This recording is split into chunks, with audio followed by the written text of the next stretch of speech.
That's so funny. Okay.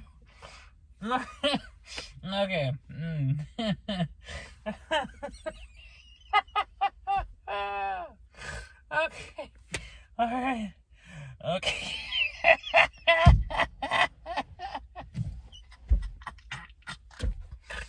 Okay. Oh shit. Okay. All right. Oh shit. Okay. Oh boy. Okay. Okay. It's good to know I'm in a good mood. It's really nice after the mood I've been in. Alright, so here we are again. I'm in the car. It's night. As you can see, it's really dark. I'm parked fairly close to a lamp, a street lamp, sodium lamp. And it's time to do my video message for my friend Lilla, a friend of mine who lives around and around the world while I'm lying and lonely. And I live in Oklahoma, as you can tell, I'm sure, from my Okie accent. And anyways, it's October the 23rd, 2021, and I keep fucking missing episodes of this. I've been really trying my hardest to do one of these vlogs daily, and shit just keeps happening. For one reason or another, I'll miss a day. And I missed yesterday because, good God, I had the worst mental day I've had in a long time. I had a really bad, mental spiral, and I was really fucking depressed. And, I didn't even want to die. I just wanted to disappear. I wanted to bypass this dying and not even just exist in the first place. And I was really, over the edge. It was so very severely bad. And,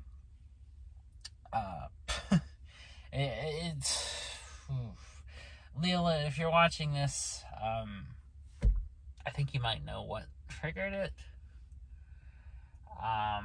But it only got worse after we stopped talking. And, I was already in, a funk. And then things got really bad after that.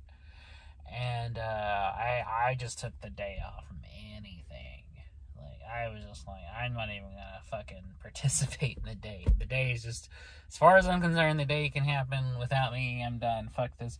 So I ended up driving back from my hometown to where I'm living now, and I'm living way out in the fucking country with my grandparents, and my piece of shit dad is also staying with us too. Fucker. I'll talk about that in a second. And so I drove back, and I just went to bed. I got back. I stayed up all night the night before, and then I was just spiraling worse and worse and worse in the early hours of yesterday. And I got there, I think about 11 a.m. and I went to bed, and I didn't get up till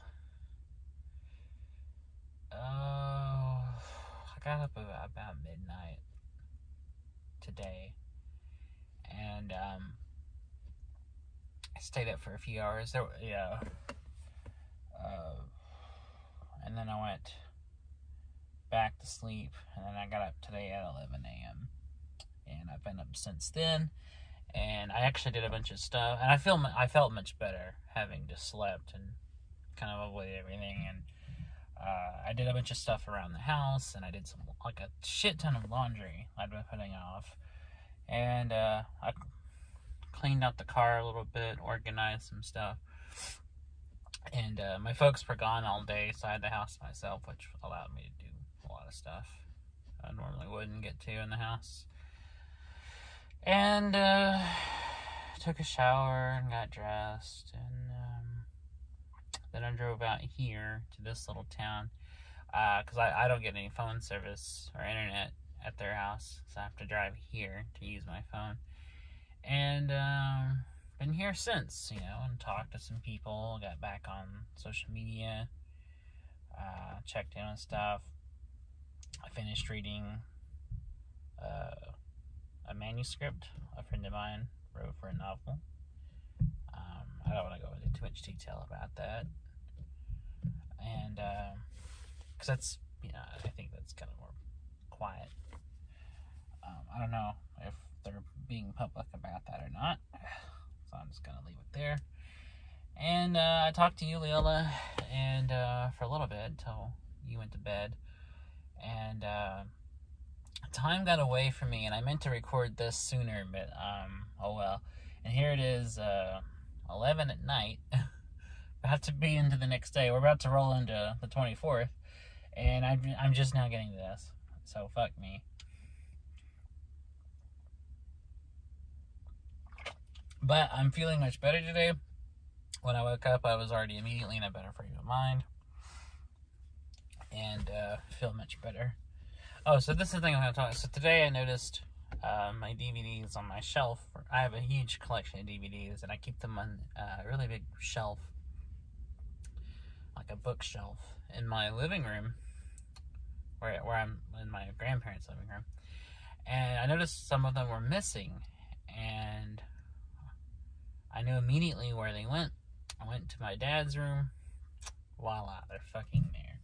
Of course they are, because my dad is a thief, he's a liar, he's a sociopathic asshole with no conscience, and he's the type that's been in and out of jail since he was 18 because he has no moral conscience. He doesn't care about anybody but himself, and he just does whatever he wants, and just, winds up in jail. And it's only a matter of time before he goes back again, because that's what he always does. He goes in there for several years, gets out for a little bit, goes back. Goes in there for several years, gets out a little bit, goes back. That's all he's done. And so naturally it didn't surprise me that he stole my fucking shit, because, I'm nobody now. I'm nothing to him. He was never a father to me. He was always in jail. He was never there for me. He was a fucking selfish prick, and he still is. And he's taking advantage of my grandmother, he's,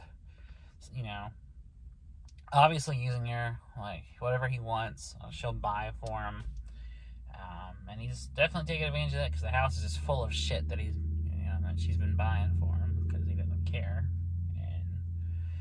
And, so I went in there and grabbed my DVDs back, and I put them on my shelf, and when I go home, I'll be like, hey, I want to talk to my grandmother. I want to be like, hey, can you tell your son not to steal my shit? His son, his possessions?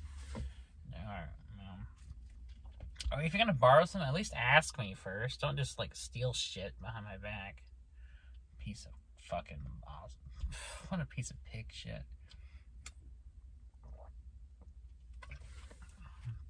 I just wish he would go back to jail. Just get the fuck out of our lives. He's not doing any good on the outside.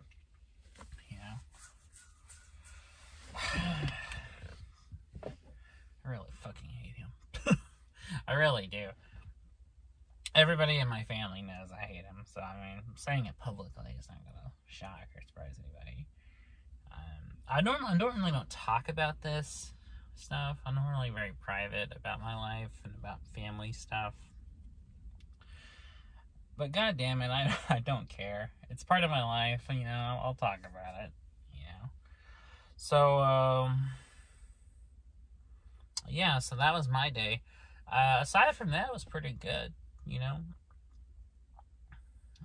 aside from having my shit stolen and having to retrieve it, it was okay.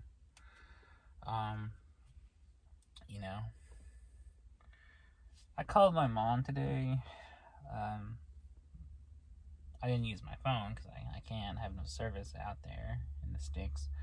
But I used the landline my grandparents have, and I called her, and chatted with her, and she says, when I told her what happened, she wasn't surprised either, knowing what a scumbag my father is. And we talked about that, and we talked about old movies and TV shows, which is what we always talk about, because we're so different, her and I, and we don't see eye to eye on a lot of stuff, and she's very conservative and religious and kind of brainwashed by all that. So I can't talk to her about anything like progressive or the truth about anything, because she believes conspiracy theories, and she believes that Jesus is coming back, and she believes the government's out to get everybody, and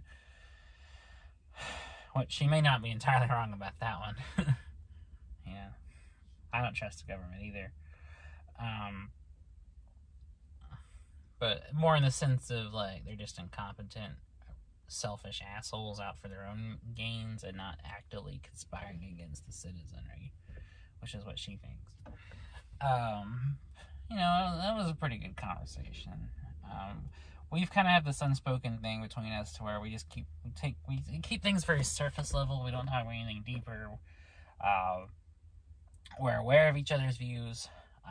She knows I'm an atheist and knows I'm like a hard leftist and knows I'm very much, in favor of like anarchy and stuff like that, in favor, as opposed to the corrupt government that we have. And, and she doesn't bring it up, and I don't bring up her crazy ass religious views, and so we keep things very much centered on things we have in common, which is pop culture. Where all of our conversations about pop culture. So we talk about movies that we like, or or music. We're very much music lovers, her and I. Although the type of music we listen to is very different, and even the same genre of music, if we like something, we usually like very different artists or bands or songs. And usually our tastes are very, with some exceptions, are usually very opposite. It's funny because like even if we like the same group or artists, we may like very different songs by them. For example, like we both like Blondie, but she's more into like Heart of Glass, whereas I go more One Way or Another, which she doesn't like that song. Whereas I don't dislike Heart of Glass, but it's not my favorite. It's probably my least favorite Blondie song. Actually, Blondie, they're a good band. They're good. However, they have songs that I don't like nearly as much as others. And to me, they're very kind of like, some of them I connect a lot more with, and some of them I don't. And they have more I don't connect with than ones that I do. And while I like Heart of Glass, I think it, in comparison to songs like One Way or Another or Hanging on the Telephone, pretty in comparison lame to those songs. So,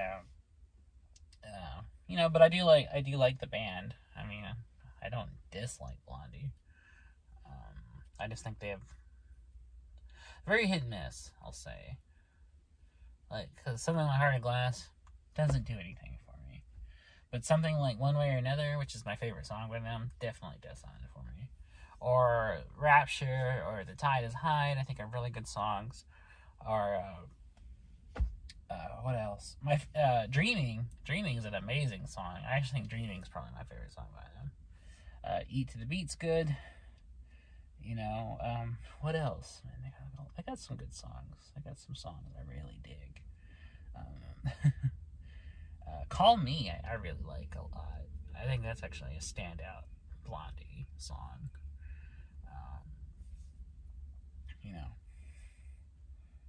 So they got some good stuff.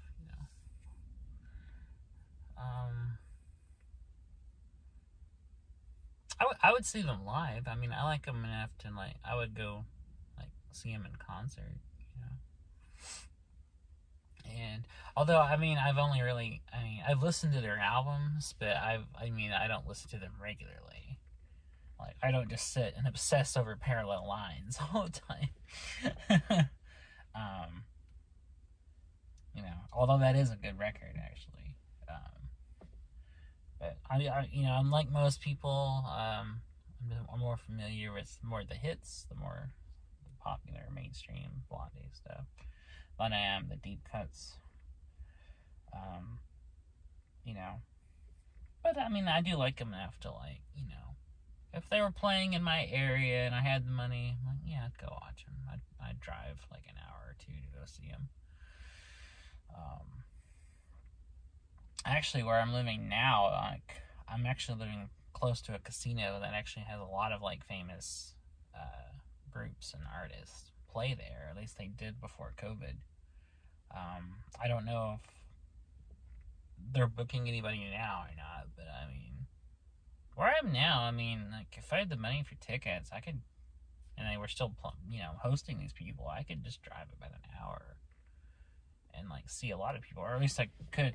And they had a lot of really big names before lockdown happened. I actually saw a few people there at this place, and I saw some great artists there. I saw ZZ Top there. I saw Bob Dylan there. I saw Brian Setzer there. A couple of others, And they used to have, like, a lot of big names come through there. They had, like,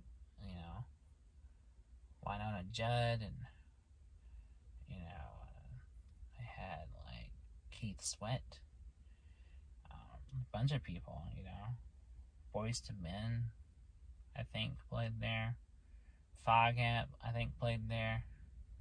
A lot of people came through there, And they've had comedians, like, too, like, do shows there,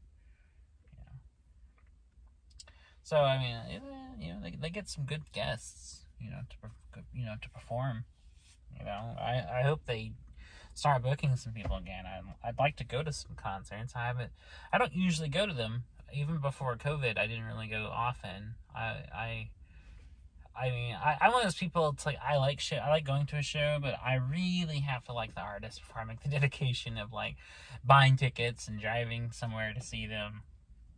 And the last one I went to was like in 2018. So I mean, I don't really go very often. But I kind of want to go to a show again. I kind of want to go to a concert. Harder to do now. I mean, since it's virtually impossible now to do any kind of public thing live. It's what's somebody say? I'm getting notifications as I'm talking. I was like, well, I was trying to read what that said. And but harder to do now. But I mean, if we could get to a place where and this won't happen because people aren't idiots and want to like go out publicly without masks and keep spreading COVID and making it worse. But if we could get to where everybody could just stay the fuck home for long enough to clear this thing up, get something back to semi back to normal, and have something like concerts again. I would like to go, but nobody wants to.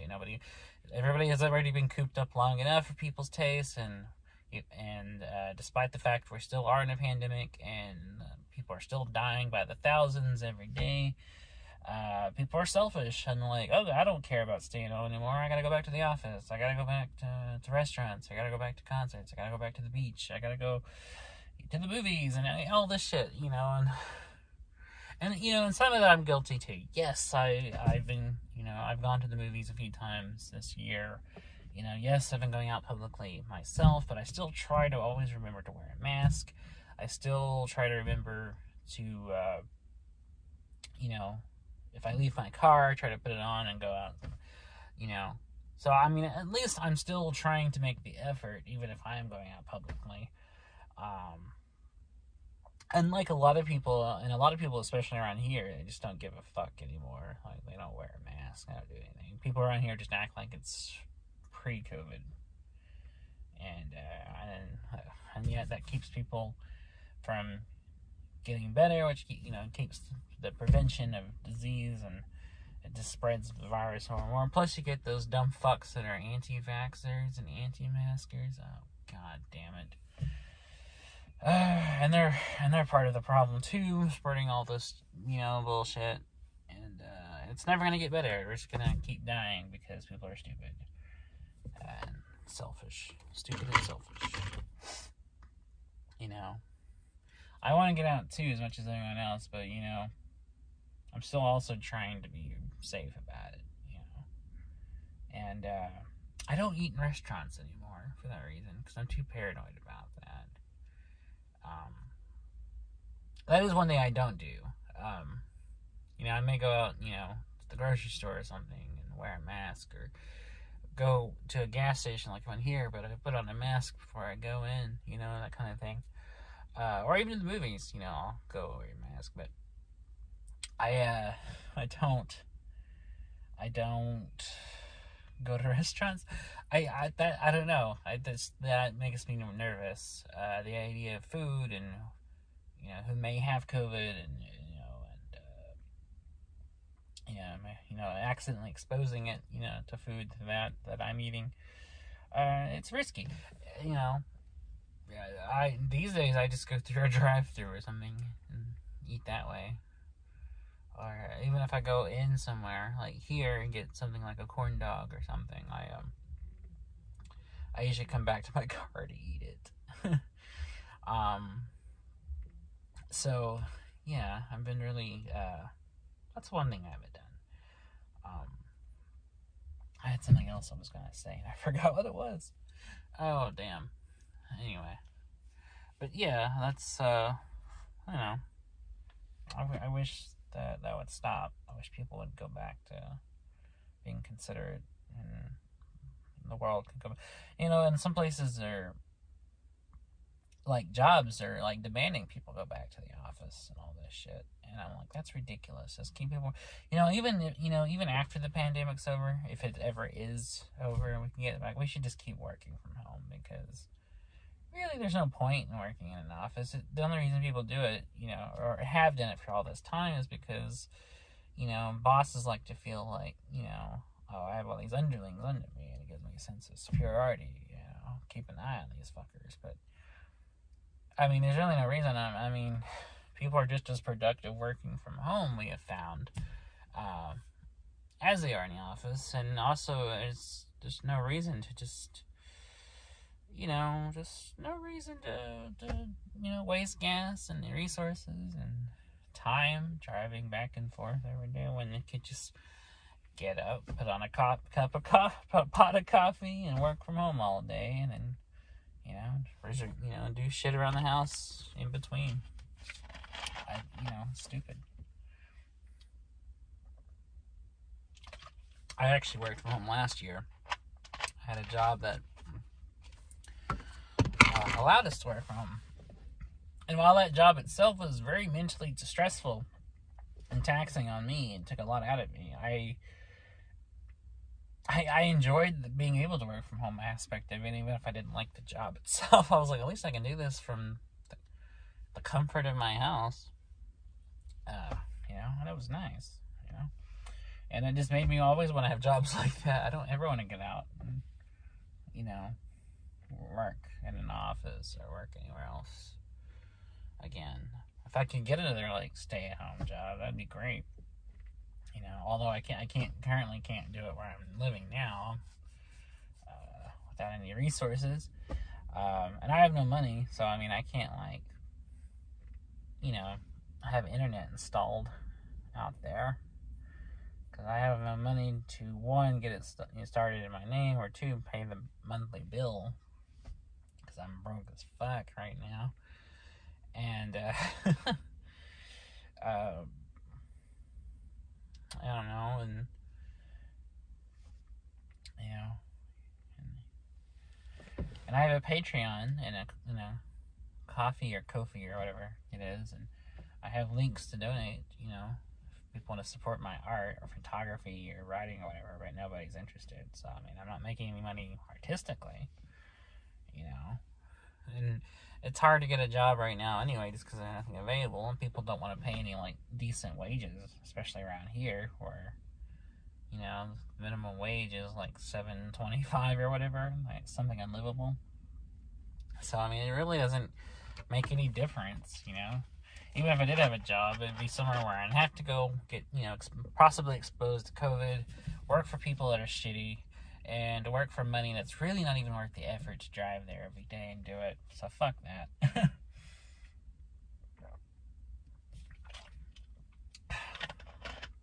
You know, but I don't know. It'll work out. I'm kind of plotting, trying to figure out what to do. I'm kind of in a transitionary stage of my life. because I am trying to move out. You know, I've applied for housing in my hometown, going through them, trying to find an apartment so I can move back. And then from there, I can work on getting a job and kind of going back into resuming kind of like normal life, basically. So I'm kind of in this transitionary period till I can resume that, you know, hopefully. And hopefully I can soon. I mean, so I don't know. It's just, it's wild. Excuse me. Ugh. That Diet Dr. Pepper is making me belch like crazy. Anyway, you know, and so until then, I mean, I've been reading a lot. I've been playing music. I recorded an EP, and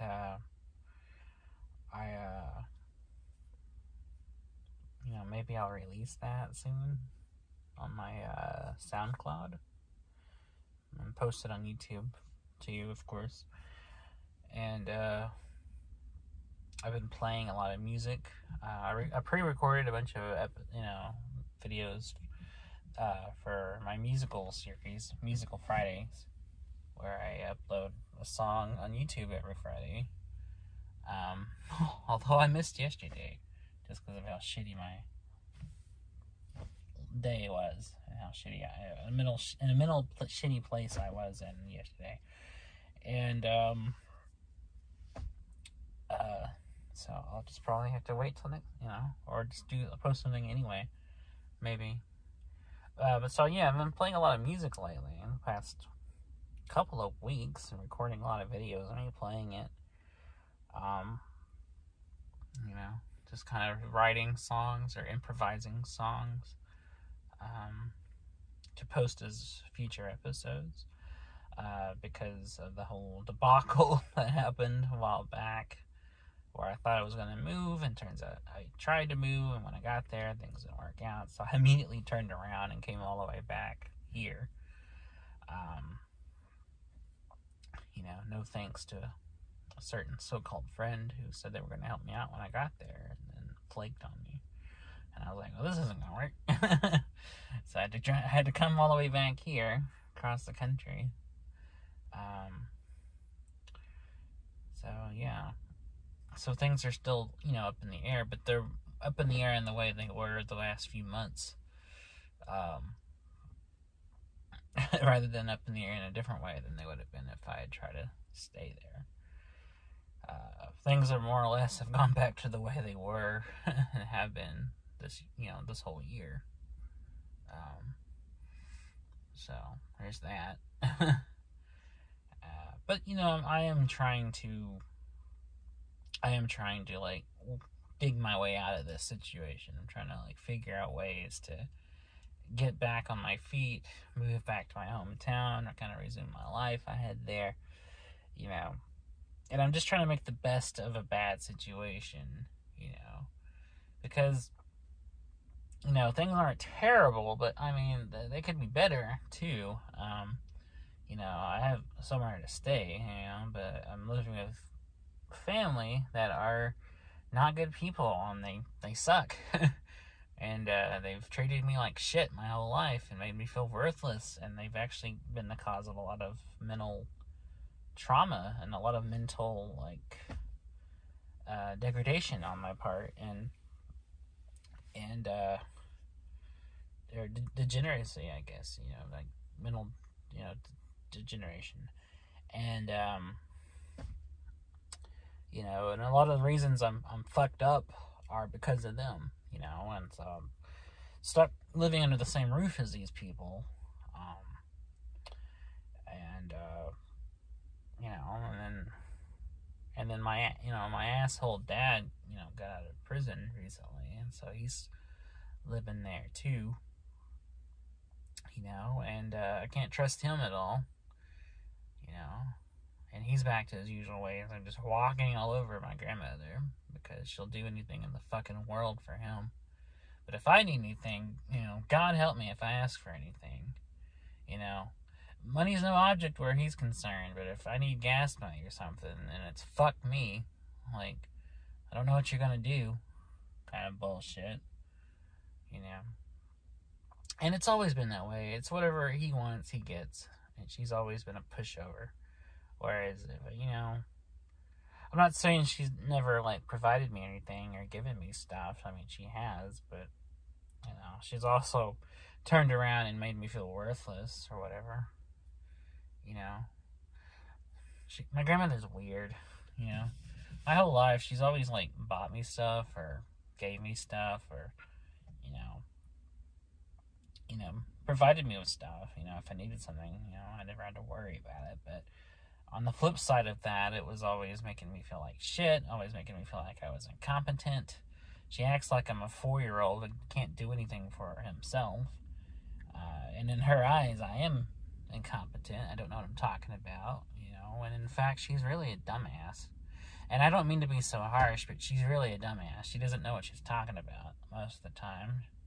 She has, like, I think the highest of an 8th grade education. I mean, and she's dumb, she's gullible, she believes everything she's told. You know, she's conservative and religious and thinks all that bullshit's true. And, you know, and she doesn't have a clue about what's actually happening, but will believe all the propaganda's right-wing bullshit Fox News says and thinks that's true. You know, completely out of touch with reality, completely out of touch with what's actually going on in politics or, you know, or culture or, you know, social media or any of that stuff, you know.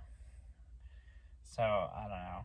She's just one of those people that you can't really, you know, trust for information or really trust anything she says because she's dumb and doesn't understand anything. But she's also one of those who's arrogant and thinks that she knows everything when in fact she doesn't know anything. So, people like this are fun to live with. And, you know, and it just cracks me up, you know, how she'll break her back to provide everything for her son, my father,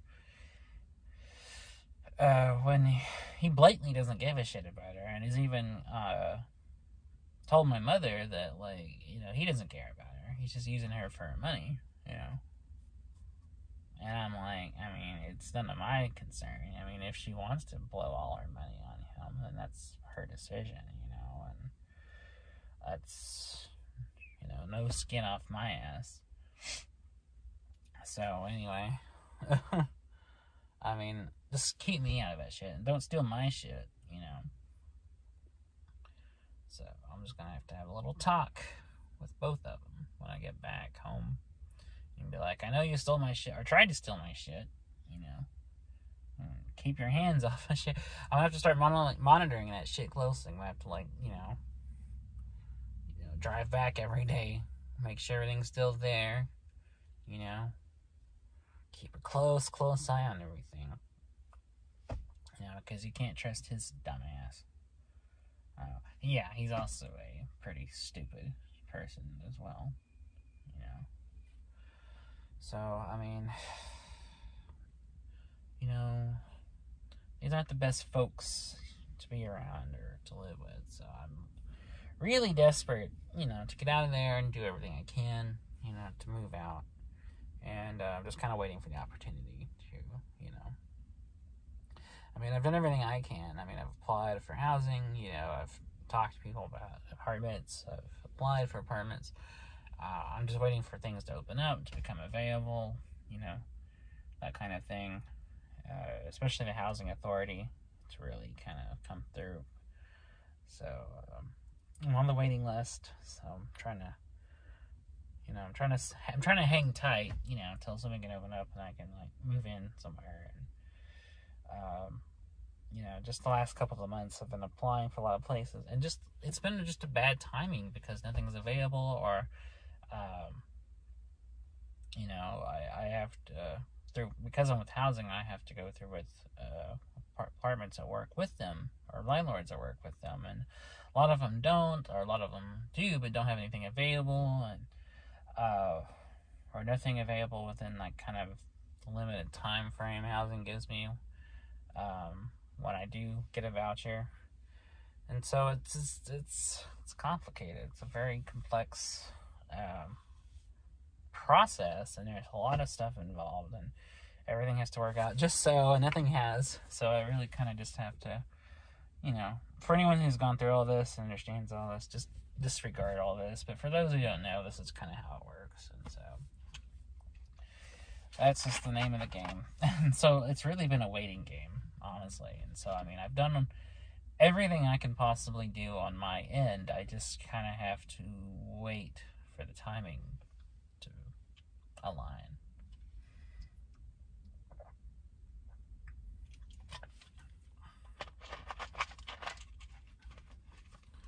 Anyway, that's that. I mean, I'm sorry to bother anybody or bore anyone with talking about all that. I'm a pretty boring person anyway, so whatever.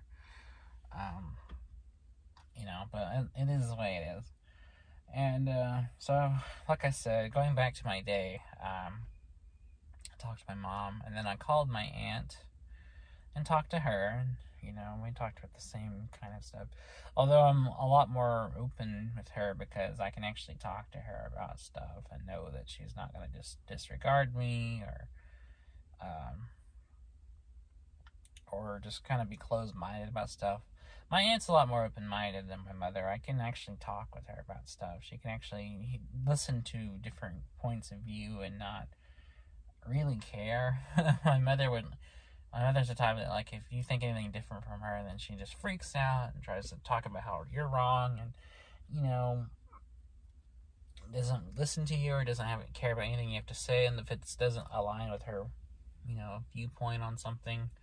Whereas my aunt can be like, we're all different. We all have different ways of looking at stuff, and I can actually have a conversation there. I can actually talk about myself or my views and actually explain why I think the thing that I do. Like we've talked about our views on religion. My aunt is religious. She does believe in God and in Jesus and all of that. But she doesn't try to ram it down my throat like my mother does at every opportunity. Because my mother's gotten so off the deep end. Everything's Jesus. Jesus, Jesus, Jesus. That's all she talks about. And then I have to kind of be like, cool, you believe that, or not really. I mean, I actually think it's kind of terrible and sad that anybody believes that, because religion is, dangerous and creates a lot of problems and creates a hostile kind of us versus them mentality in people. But not really cool, but I guess I can say I understand you believe that. I get it. I even get why people believe that kind of stuff. But point is, okay, fine, I understand you believe that. Let's move on. But she doesn't want to move on. It's always this, that. And even when I try to push the conversation into other areas, it always inevitably goes back to that, and so I have to keep pushing and changing. Whereas my aunt, I can just talk about stuff, and she doesn't try to bring it up at every point. I mean, yeah, she believes in it, but she's not fanatical about it, and that's kind of the difference. My mother is straight up fanatical in her belief, and whereas my aunt simply just believes it. I mean, she does believe these things. She does believe in, heaven and hell and all of that, and believes that she is going to heaven and all of that jazz, but she doesn't try to convert me, doesn't try to bring it up at every turn. She doesn't harp on it endlessly, doesn't make that her default idea or point of conversation. She just, it's the key difference is my aunt believes it. It's part of her life, whereas my mother, that's all her life is now. And it's sad because my mother used to be more like my aunt, where she believed it, but it wasn't just the end-all be-all point of her thinking, where that's all she thought about. Whereas my aunt is there's more complexity. She's more multifaceted. It's part of her life, but she's has other stuff going on. She doesn't constantly think about it 24/7 like my mother does. And I know that there are a lot of people like that who are so fanatical about it that that's all their life revolves around. And I think that's kind of sad when someone lets one part of their life dominate the rest of it, and they just become about one thing, and they just endlessly think about that one thing. And it must be so exhausting. I don't know how people do that. Even when, once upon a time I believed in that stuff too. I guess it's kind of inevitable that, I think everyone around here who grows up in this part of the country, I think at one point or another, at some point believes it, even if you fall out of that belief later. I think it's kind of a prerequisite. You have to kind of, I think to live here, you have to at least believe it at one point. And, but still, I wasn't like crazy about it. I wasn't like, I wasn't like fervently believing in it. It was more just like, it was more just a part of my life. It was more just like, there's this thing here and that thing there and that thing there. I have different interests. I have different things I think about. I have different, different things to, I do and think and, think about.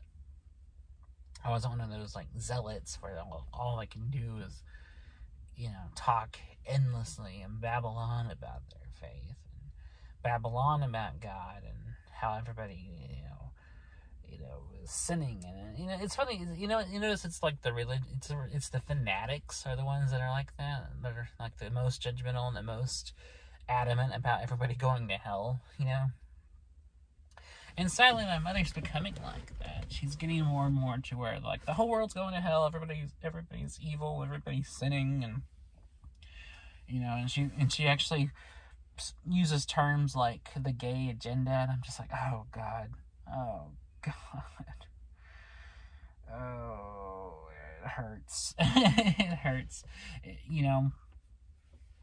because it's discriminatory, and she genuinely believes that she's right in, opposing people's rights and opposing people just being themselves and being who they are. And, she's all in favor of, like, taking rights away from people in these communities, and I think that's awful.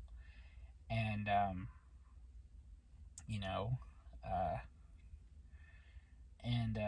it makes me talk to her less and less, because there's that part of me who, she's my mother, I do, I love her.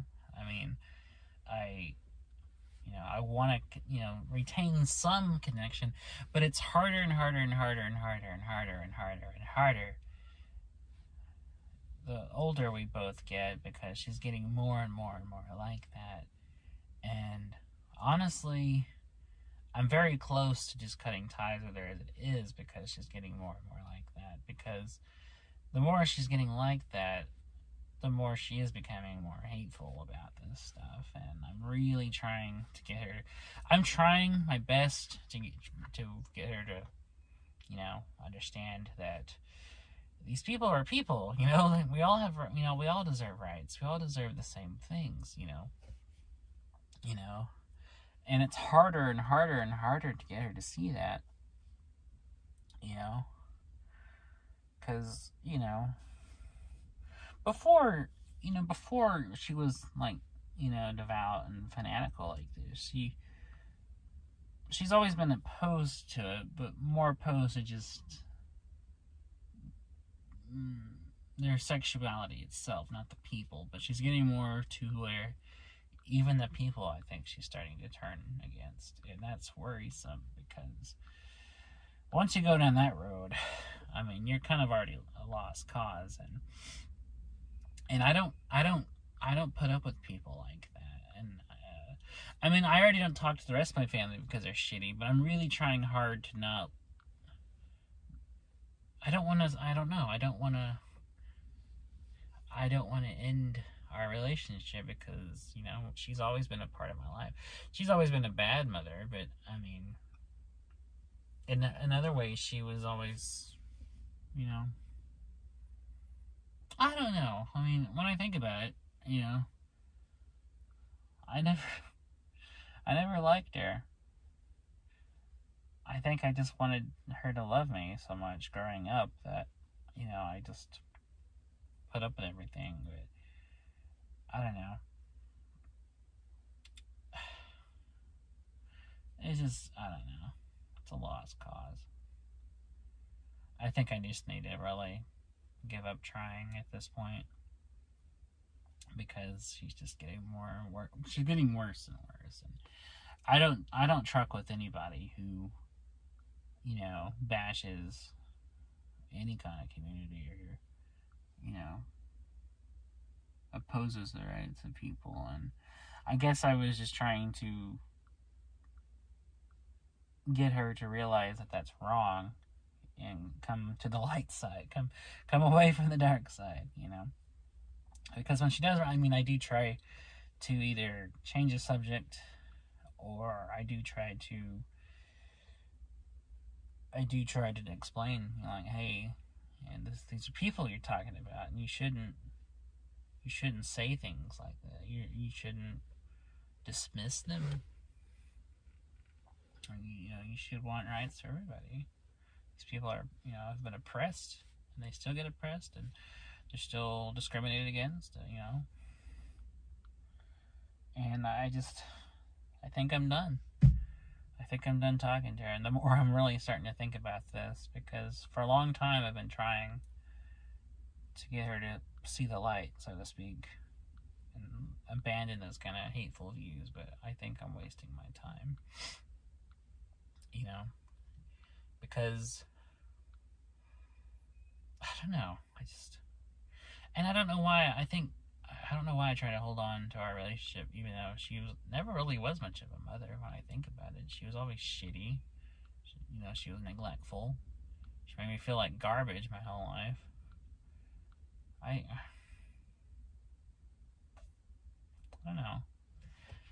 I guess part of me was always instilled with that idea of, like, you know, I think I had the erroneous notion my whole life of, like, oh, your family, you're supposed to love them. And I think that's the only reason.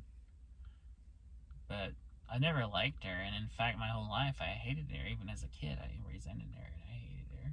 So I guess I really don't have a reason to talk to her anymore. You know? And just, she's giving me more and more reasons now not to, so I guess that's done. Yeah. Oh well, fuck it. I tried. I mean, I made the effort, you know. You know, because... But when I really think about it, I don't want to associate with anybody who, you know, like that, family or not, who can't be reasoned with, who can't be made to realize, like, oh, you're right, I am talking about people. I need to not be like that. And I think that's the only reason I think for this long I've been trying to talk to her, is to get her to kind of understand that. But I just don't have anything left to say. I think the more I think about it right now, the more I kind of see it's a lost cause. I think trying to reach her is a lost cause. And I guess as of now, you know, right now on camera, I'm coming to the realization that, like, this is it. Fuck it. I'm through talking to her. So I guess just like many other people in my life, I'll have to cut her out like I have a lot of other people, because I refuse to associate, even if they are by blood, assholes. And, I mean, the rest of my family I don't even talk to for that reason. I mean, there's several members of my family I've never had any kind of relationship with because they're assholes. You know? Even when I was a kid and, like, dragged to, like, family reunions, I thought they were dicks. And I remember just thinking, like, these are the worst people. And so, just when I became an adult, I just never had any use for them. I never spoke to them. I still don't talk to any of them. You know, and even the family I live with right now, I don't talk to them unless I have to. Like, I literally don't spend any time with them if I can help it. You know, when I'm there, all I do is just hide in my room and sleep or read or leave. That's all I do. You know, just because I'm stuck with these people doesn't mean I want to associate with them. You know, and I don't even want to be stuck with them. I'm just kind of necessity living there. But it doesn't, you know, but I'm trying my best not to associate with any of them. So, you know, I'm learning more and more as an adult that just because they're related by blood doesn't mean they're actually family. You know, families who love you, who loves you. Family's not, you know, real family is not who you share your genes with, but real family is people who love you. People that you can be yourself with. People who will accept you no matter what. You know, this group of losers that I was happened to be born into the family tree, you know, the genetic tree of my family. I don't consider them family. I don't consider my mother my family. I don't consider my father my family. I don't consider my grandparents my family. I don't consider all the various, you know, aunts, uncles, cousins, or whoever family, because they were never there for me. They never cared about me. They never once even, like, checked in on me or asked about me or anything. You know, they're just a bunch of strangers who have just, I happen to be related genetically to, but I don't feel anything for them. I don't care about them, and they don't care about me, you know. And, I'm getting more into that realization the older I get that, like, you know, just because you're related genetically, who cares? It doesn't mean anything.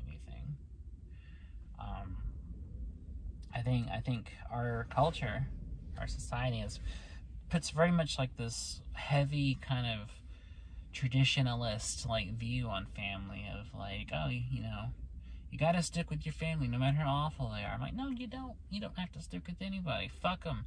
If they're terrible people, if they treat you like shit, if they're toxic people who ruin your life and make you miserable, then get the fuck out of there, because related or not, they're not worth it.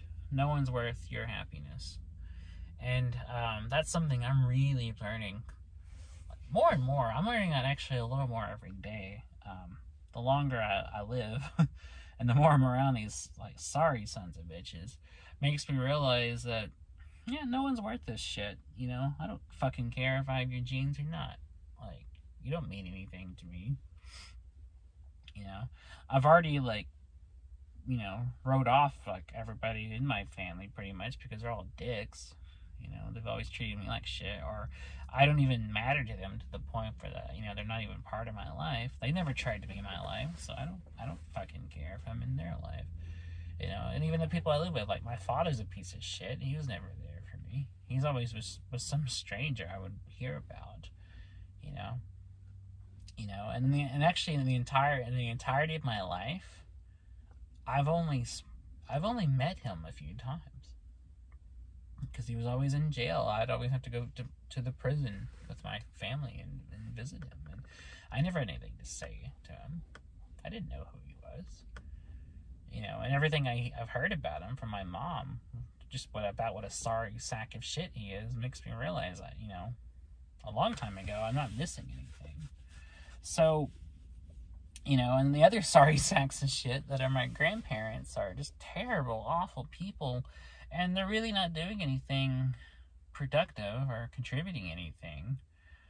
They're just, you know, they're just part of that sect of boomers that are just hateful, awful, judgmental people who aren't really doing anything except spreading hate, making people miserable, and causing the lives of their younger relatives misery. And I don't have any use for them. You know, my grandmother has given me a lot, and I do appreciate that, but it doesn't mean I have to like her, and I damn sure don't respect her, because she doesn't deserve it. She hasn't earned my respect.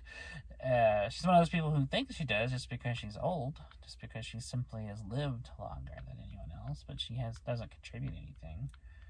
You know, she doesn't care about anybody but herself. She doesn't care about anything but money.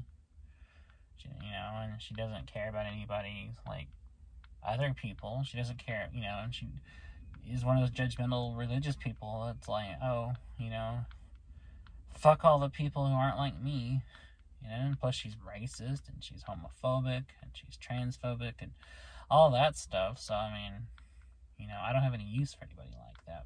Fuck her. I mean, fuck everybody in my family like that. And a lot of people in my family are like that. Almost everybody in my family is, like, racist. They're, like, you know, homophobic. They're transphobic. You know, they're xenophobic.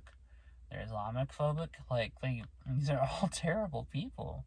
And they've all said the worst shit, you know? And I happen to hear it firsthand. I remember going to family reunions and hearing them, like, use, like, the most awful language to describe people, you know? And I was just like, what the fuck? You guys are all racist, you know? And they still are, and I just don't have any use for them, so I don't talk to any of them, you know? And I don't have any use for the people I live with, and they wonder why I'm like that. I'm like, because I don't want to associate with y'all. You're terrible people. You're all fucking terrible people, and I don't want to talk to any of y'all. Just earlier today, my grandmother was like, or no, yesterday when I came back to sleep, my grandmother was like, yeah, you don't want to do anything with us. I'm like, yeah, fucking. I mean, I didn't actually say that because I don't want to get kicked out. But I was thinking to myself, like, yeah, of course I don't spend any time. I fucking hate y'all. Why would I want to spend any time with y'all? I don't fucking care about y'all. Well, I don't know if y'all can see it, but the popo just pulled in with their lights flashing. Fucking pigs. Anyway, what was I saying? Oh yeah, they're just terrible people, and fuck them. And my family are just terrible. And so, like, the moral of the video is, you know, the life lesson here is just because you're related to somebody, if they treat you like shit, if they're terrible, horrible, racist assholes, then you don't owe them anything. You don't have to respect them. And then, you know, and just because they're your family, then what the fuck does that matter? So, you know, I think we should normalize, you know, not hanging on to toxic relationships because you happen to be related to the toxic person. I think that's something that really should be normalized in our society, and something young people should start realizing. And we should do away with this whole stupid traditional view of, like, oh, they're your family, you have to love them. Like, fuck no. I don't love a lot of people. Actually, I don't love anybody in my family, because in one way or another, they've either disappointed me or they're just shitty people. And I think really the only person I can talk to is my aunt. Because, I mean, while she has her flaws, I don't think she's a bad person. You know?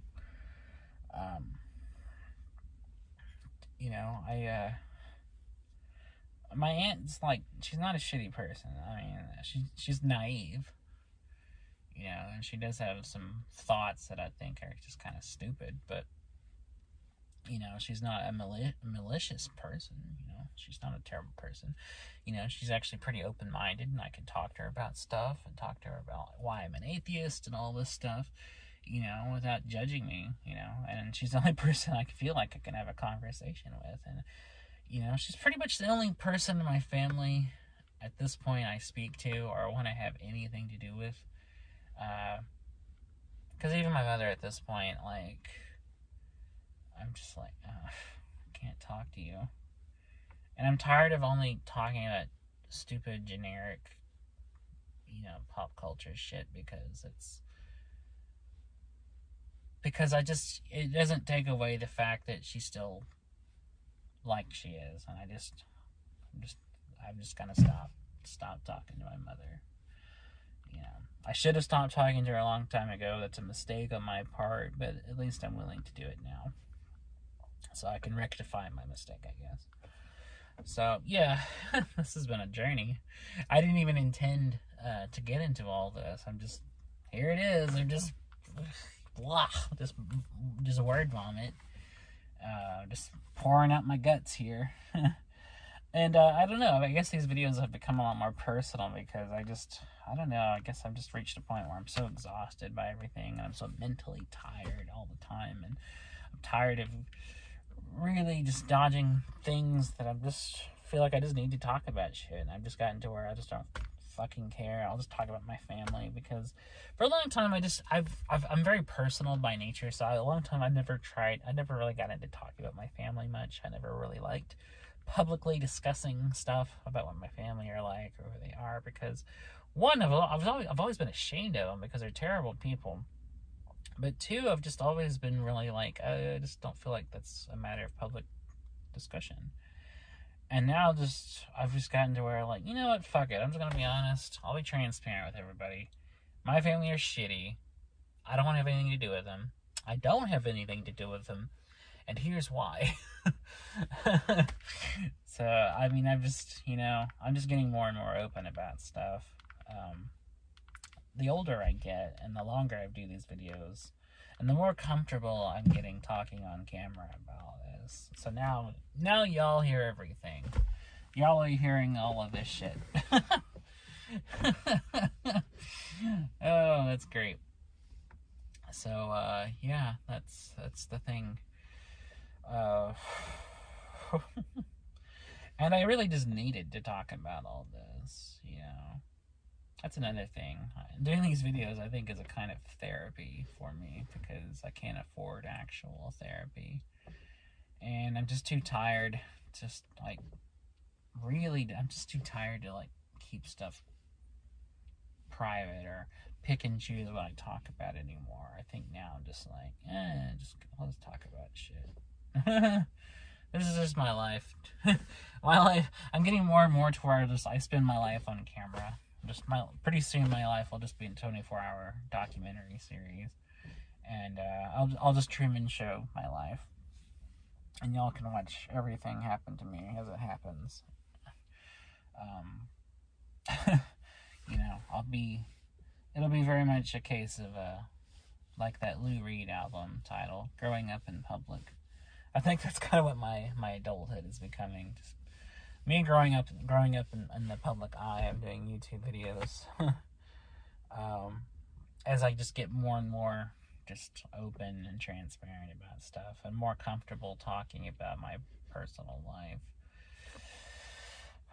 Because this shit really bothers me, and I'm starting to realize that this stuff may be pretty relatable to a lot of people. I think a lot of people probably are in my kind of position of having family like this, and having issues with folks like this in their lives, you know, and some of them, like me, may not be able to get out of it as easily. You know, there's probably people like me who are stuck living with their parents or grandparents, that are broke and jobless, and stuck living with these kind of asshole, like, older generation people that have these terrible views, and, you know, and going through this kind of hellish experience, you know, and maybe someone somewhere relates to this. Maybe there's people going through the similar kind of issues, and, you know, I guess it's nice to know that you're not alone. I mean, when I hear stuff about this, when I hear stuff about people, like, dealing with this kind of stuff and going through these issues, it makes me feel better, because it makes me realize, like, oh shit, you know, someone else is going through the same shit, you know, someone else is dealing with family that are just terrible, or dealing with, you know, being broke and how terrible that is, or dealing with, like, you know, not having a job and how terrible, you know, that is, or dealing with trauma, or when I hear people with similar, like, stories as mine, going through similar stuff in their childhood, and being traumatized, and having anxiety, and having depression, and all the other mental stuff that I have, you know, it's nice to know that you're not struggling alone, that there are people who can relate to your story. You know, I've heard a lot of people talk about having similar things, and I'm like, oh my god, like, it's so relatable. Like, it's like, yeah, it sucks when you have this, but it's nice to know, like, it's nice to know other people have this. It's nice to know I'm not the freak dealing with this shit by myself, because, you know, when I was a kid, I genuinely thought that kind of thing. I used to honestly think I was the only one. I used to really think that no one else went through the same stuff, no one else dealt with the same problems, and no one else felt the way I did, because, you know, looking back, I realized I lived a very insular life. You know, I was raised, you by very strict, very conservative folks, and the small town mentality of don't that kind of mentality of just don't express your emotions, don't talk about your private life, don't discuss how fucked up our family is, and raised by terrible people. My mom was an asshole, and I had a stepfather that was even more of an asshole, and they made my life miserable. And I went to school, and I was, this fear was instilled in me to not talk about my private life, my home life, because of how bad it was, because there was this fear of, like, protective services, like, taking me away from my family, because of how bad it was. And, and it's funny, as a kid, I was conditioned to think that was a bad thing. When in retrospect, it probably would have actually been better. I probably should have been, like, put in and adopted by people better than who I was. But I was impressionable, so I thought that was a bad thing. I always thought, oh no, I don't want to be separated from my family. That would be awful. And now I look back and I'm like, man, I should have been fucking separated. Because fuck these people. My mother was a terrible, neglectful parent, and my stepfather used to beat the shit out of my mother, and was a horrible, horrible person. He was a drug addict, and he was an alcoholic, and he was very abusive, and physically to her and emotionally to me. And my mother was also very emotionally abusive to me. And my mother used to, like, tell me I was worthless and tell me I was stupid and made me feel like I couldn't do anything. And she used to scream at me for not being able to comprehend things like math problems and things, because I had and still have learning disabilities, and I had anxiety and stuff, and she didn't get this, like, and I used to think it was just me. I used to think I was like some dumb person who couldn't grasp things, because I was just told and taught to believe that I wasn't trying. She didn't, like, I don't know if she just didn't comprehend that I was trying and just couldn't get anything, or if she just chose to kind of overlook it and just chose to blame me or whatever. But I just was raised to feel like I was worthless, that I couldn't do anything, that I was stupid, that and no matter how much I tried to, like, explain, like, things, they didn't understand. They didn't want to hear it. They just thought I was being a bad kid. They just thought I was, acting out or misbehaving. For example, I have issues looking people in the eye.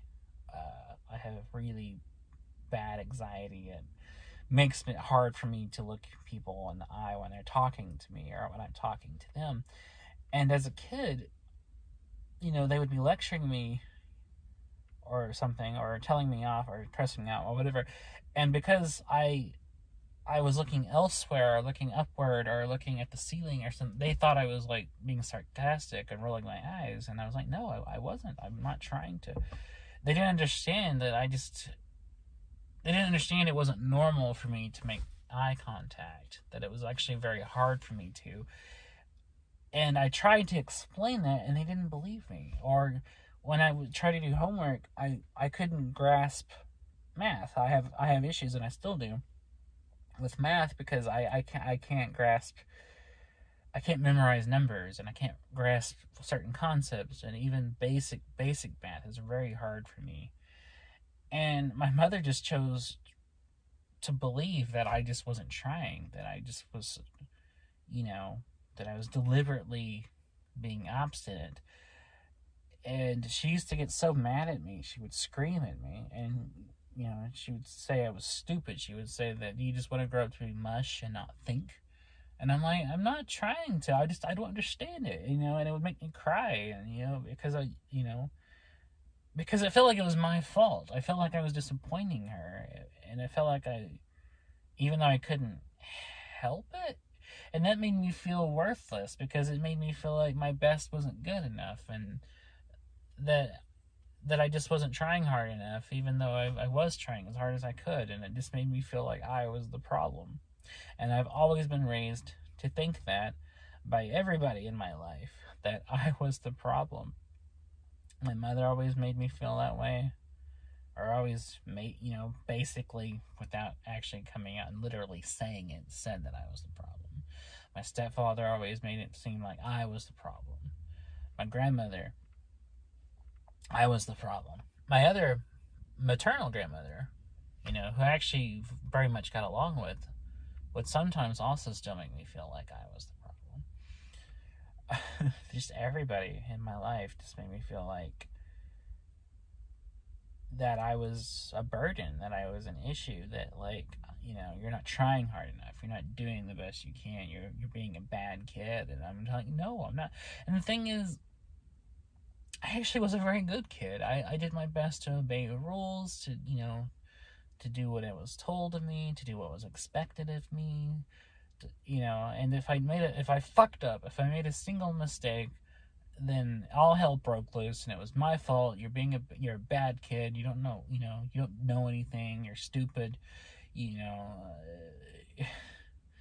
Every night when I did homework, my mother would sit beside me and then try to explain these things, but I mean, she didn't really know how to articulate it in a way to get me to understand it, and she'd get frustrated, and I couldn't grasp the issues. I couldn't grasp the math stuff.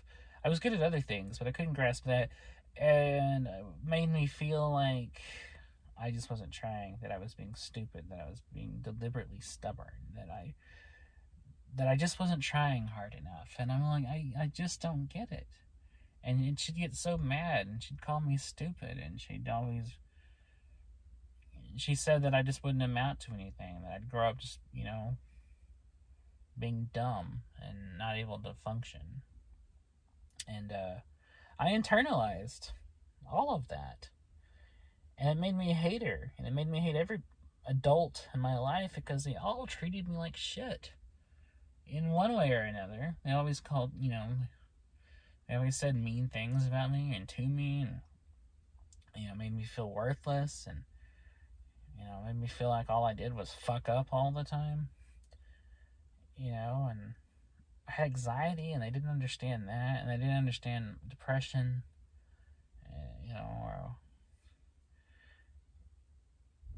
and they would just foist like their ideas of what kids should do on me, as opposed to what I wanted to do. Because commonly adults feel like children aren't people. They just see them as, annoyances. They just think of them as burdens. They think of them as just something that is there to fuck up their lives and cause them misery, and try to enforce these kind of traditional views of like what kids should and shouldn't do, and how they should act or shouldn't act, and these traditionalist views were foisted onto me, and I felt very much I felt like a prisoner in my own life. My whole life, looking back on it, felt like I was just in a prison. I had parents that didn't understand or like me, and I had grandparents that didn't understand or like me. I had teachers that didn't understand or like me, and classmates that didn't understand or like me. I had very little friends growing up, and the friends I had either, eventually I would move and lose them, or like we would drift apart, or we'd start off okay, but then I would get too weird for them, and they'd stop talking to me, and I spent a lot of time alone. I spent more time without friends than I did with friends, and those actually were the happiest times of my childhood, because I've always preferred my own company. I've always preferred being by myself, and because I understand me, and other people don't understand me, and I never really grew up around people or was taught how to interact with people, so I was always very socially awkward. And my parents, expected me to just know a lot of things. I look back on it now and realize that they had these expectations that I should just know how to act in society, that I should just know how to fit in, when I really didn't, and they never taught me anything. And there was a lot of things I wasn't very naive about or didn't know because no one told me any better. And I look back now and realize that there was a lot of things I didn't know as a kid. I feel like I was a pretty stupid kid because I didn't understand a lot of things, and there was a lot of things I didn't know. Even when I went to school, I feel like schools didn't teach me anything because public schools suck. I didn't understand it then, but as an adult, I realize now that public schools don't teach kids anything; they're just terrible.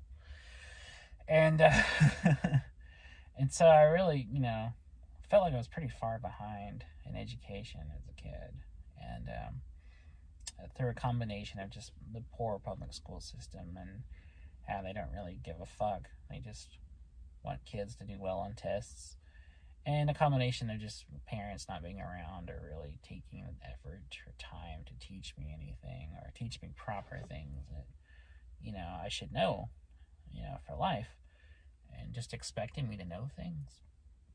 And I had learning disabilities too that applied in a lot of areas, and was made to feel bad about them, was made to feel stupid, made to feel worthless because of them. Like, it took me a long time to learn how to tie my shoes because I couldn't grasp the movements of the knots and the loops. And I have a big problem with steps. Like, if you teach me how to do something, I will forget steps, or I'll get the steps out of order, and so, like, the steps of, like, taking the laces and, and then making the loop, and then, I had a hard time memorizing the order of things and how you did that, or how you get from the laces individually to the finished product, which I still do with certain things I'm learning. I have a big issue with, like, not being able to conceptually grasp certain things, or if I'm learning how to do something step by step, I'll get the steps wrong, or I'll forget the steps, or I'll forget a certain step out of them, or I'll get them out of order and, like, fuck it up or something. I have a hard time learning stuff even now, and I and so my parents used to get so frustrated and so mad, and and get so pissed off about having to, like, keep showing me and showing me and showing me and showing me how to tie the shoe. And it took me a long time. And it's funny because now now I do it all the time, and it's not an issue for me anymore. But when I was first learning, it took me a very long time to get it down. Like, it did a lot of things. There's a lot of things that took me a long time to do. It took me a long time to learn how to read, as well. But there was, looking back on it, I had a lot of weaknesses, but I had strengths too. Looking back on it, I realized, there was things that, I used to do a lot, or was fairly good at. I had a great imagination. I was very good at coming up with things, or coming up with stories, or telling stories. And I used to act out stories, like films, like I was an actor acting out a character. I was very good at that. I had a lot of a good imagination. I was very creative as a kid. I used to draw a lot, and while I was never technically good at drawing, I'm still not good at drawing. I was good at coming up with ideas and things to draw, and coming up with interesting things to draw. And I've also always been very good at science, remembering, like, astronomy things, and remembering the planets and the stars and nebulas and stuff like that. It's something I've always had a keen interest in. So I've had a few, because even as a kid, I remember, like, reading, like, astronomy books and being very, very fascinated by the cosmos, and I still am. It's my favorite branch of science, and it's the only one I know a lot about. I'm not really knowledgeable in others, but it's, even as a kid, I had an interest in understanding of it, and more so than I think a lot of kids were. I don't remember any of my classmates ever being interested in astronomy, and I was the only kid I knew that was reading books about it, or even if they were just mostly the picture books, like the books where it talk a little bit of planets and have, like, photos of, like, Neptune and Uranus and Saturn and all those planets, and that stuff's always interested me. I was always interested in a lot of things my classmates weren't, which is, I don't know if that was just because my interests just happened to take very kind of niche turns, or if it's just because in some ways I was more advanced, or some ways I was more behind. But I've always had very weird and specific interests that none of my classmates ever partook of. For example, I was always very interested in mythology, and that's something most of my classmates never gave a fuck about. I used to read books on the subject a lot. I was very fascinated by it. I remember I used to have a really big book of like Greek mythology, and I used to read it a lot when I was about, 11 and 12. And I thought it was awesome. And I was like, why aren't more people interested in this? This is fucking awesome. Because I've always been a big fan of fantasy. I've always been a big fan of reading fantasy books and watching fantasy movies. And things like Alice in Wonderland and mythology and stuff like that I thought was really cool. And I've always been a big fan of like Grimm's fairy tales and Hans Christian Andersen's fairy tales and stuff like that. Mother Goose and all of that stuff. From a very early age, I was very much drawn to, very much into. And movies like The Never-Ending Story was always a big thing with me. Or Legend was always a big thing with me. Stuff like that I've always gravitated towards. And used to watch a lot of those movies like that. And I used to read books all the time. Everything from picture books like The Stinky Cheese Man, which was one of my favorites as a kid, to reading things like Alice in Wonderland, and reading things like The Phantom Toll Booth and stuff like that. I was very much drawn into fantasy and other worlds. That was always a big interest of mine. And so when I discovered mythology, that was kind of, to me, a natural extension of it. And I was like, wow, people, used to believe in these gods and these monsters, and that's fucking cool. And I used to read a lot about it, around that time, and I'm still interested in it. I still like mythology even now, and I know more about it now than I ever have. Over the years, I've continued to read a lot about it, and I've expanded my interest into reading about things like folklore and world religions and stuff like that, which is stuff I read a lot about as an adult. Reading things like The Golden Bough and stuff like that. But as a kid, I was always very much into fantasy, and as a kid, I read things like The Chronicles of Narnia, and I got into Harry Potter, and stuff like that. I was very turned on to, and then a little bit older, I got into science fiction, and so that was a big interest of mine. I got into that when I was maybe about 10 or 11 or so, and I was reading things like the novels of William Slater, and I was reading things like A Wrinkle in Time, which is still, even now, one of my favorite science fantasy novels. And I read a science fiction, I read a Star Wars series as a kid called Galaxy of Fear that I was really into, which is, as of so far, the first and only Star Wars series I've read in the books. And then I got into Ray Bradbury. I read like Fahrenheit 451 and the Martian Chronicles when I was about 13. And I read Shade's Children by Garth Nix when I was about 13, and that novel blew my mind. I loved it. I'd actually like to go back and reread that now.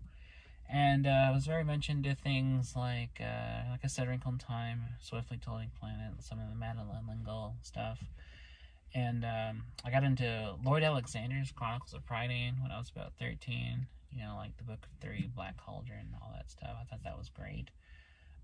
I still like those too, even now. So I was reading all this stuff growing up, and that was very much what I was into. Like, in all of my teens, I read a lot of science fiction and fantasy. And as I got older, I started getting to things like Stephen King. And as I was in high school, I was reading novels like Salem's Lot and It, and things like that, The Stand, things like that. And then kind of from there, I just started naturally getting into like reading everything. It took getting into genre fiction to get me into reading other stuff, because starting in high school, I was reading like kind of everything. I was reading The Sound and the Fury, and I was reading like YA novels by like Neil Shusterman, people like that. And as an adult, I just went even further into reading everything and started reading like crime fiction, thrillers, mystery novels. I got into stuff like the Sammy Keys books for like middle graders. I got into things like Elmore Leonard and the non-Harry Potter stuff that J.K. Rowling was writing at the time. And I got into stuff like Joyce Carol Oates and who else? Oh, I read Lord of the Rings in high school, and at the time I loved it. And then I reread it as an adult, and I hated it. And which even now I can't stand Tolkien. My interest in him really went out the window. As an adult, I reread Lord of the Rings and I read The Hobbit, and I was like, I like Hobbit, but not really for the writing. And I like Lord of the Rings, I just don't like the writing. Like, it's not the story. I love the story. I hate Tolkien's writing style. And I tried reading Wheel of Time. I didn't get very far into that. I like it, I just never got very far into it. And I read Terry Brooks, and in high school, I liked his stuff. And then very, very late in life, I started reading Terry Pratchett, and I still like him. I'm still reading the Discworld books now. I'm trying to get through those. And but just starting in my teens, I really started like branching out and reading all kinds of stuff. I really got into poetry too as a teenager, and I'm still very much into it. I started writing it as a teenager when I was about 14, and I started reading like every poet I could get my hands on, like Allen Ginsberg and Poe and Dickinson and Walt Whitman, Carl Sandburg, Robert Frost, Edna St. Vincent Millay, Marianne Moore, Sylvia Plath, Anne Sexton, all of those people, and just everybody I can get my hands on. And I still read poetry avidly now, So I was reading all of that, and I started reading other stuff in high school. Started reading I mentioned reading Neil Shusterman. I was reading Faulkner. I was reading William Golding, and I was reading F. Scott Fitzgerald and Jane Austen and Mark Twain and who else? So many other stuff, I was reading King. I read a lot of Stephen King in high school. I read a few Dean Koontz novels, which I've never really been a fan of him. I read a novel by Koontz a few years ago, and I was just like, oh god, this is worse than I remember. What else? Just so much stuff, And as an adult, like I said, I branched even further and started reading even more widely. Started reading Alice Munro, and started reading Ursula K. Le Guin. Started reading Louis L'Amour and Elmore Kelton, and Gene Wolfe, and who else, man? Kathy Acker.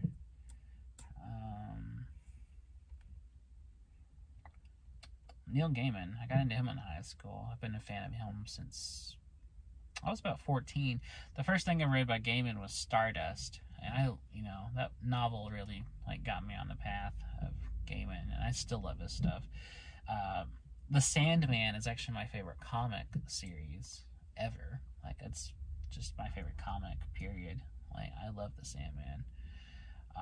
That actually changed not only how I view comics, but how I viewed storytelling in general, and probably for a lot of people too. I mean, I know the influence of it was huge, and it actually did change the medium of comics after that. The way something like Alan Moore did with Watchmen, which Alan Moore is another writer I got into as an adult. I really loved Alan Moore. Starting into his comic stuff. I started reading more graphic novels as an adult. I started reading things like a lot of Batman comics, like A Death in the Family, Long Halloween, stuff like that. And then I got way into Alan Moore, so I started reading stuff like V for Vendetta, Watchmen, Promethea, Killing Joke, all that stuff. And got into kind of the more weirder side of comics. Started reading stuff like Chris Ware, like Jimmy Corrigan, Smartest Kid on Earth, stuff like that. Fun Home by Alison Bechdel. Stuff like that. And I started reading a lot more nonfiction as an adult. Started reading stuff like David Sedaris and Susan Marlene, and who else? A bunch of writers I can't even remember. Like a lot of biographies by people whose names I don't even remember. Started reading biographies of people like Groucho Marx and Willie Mays, and I read a great one about Duke Ellington. I read a great one about Louis Armstrong. I read several jazz biographies because I'm a big fan of jazz, my favorite genre. And I remember reading a great one about Thelonious Monk. I liked a lot, even if I can't remember the author's name. The fucking cops are still around. They're just popping people all over the place around here. Fuck the cops. I don't know what they're doing around here, but they're pulling people over left and right. Must be trying to get their fucking ticket quota. Fuck those cops. Fuck all cops, actually. And, in case you can't tell, I don't trust them. And I just started reading like a lot of nonfiction in general as an adult. Started reading books of essays, books on science, books on mysticism, books on world religions, a lot of biographies, like I mentioned, the jazz people I mentioned. I read biographies of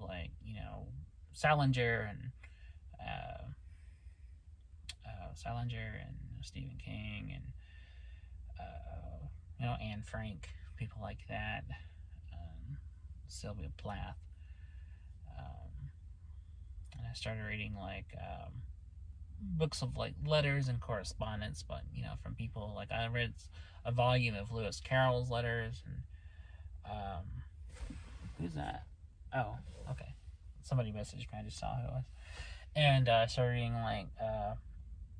Kurt Cobain's journals and all kinds of other stuff like that. So I really kind of expanded as an adult my reading palette to kind of read just everything. And that's where I'm at now. I just kind of just read everything I can get my hands on.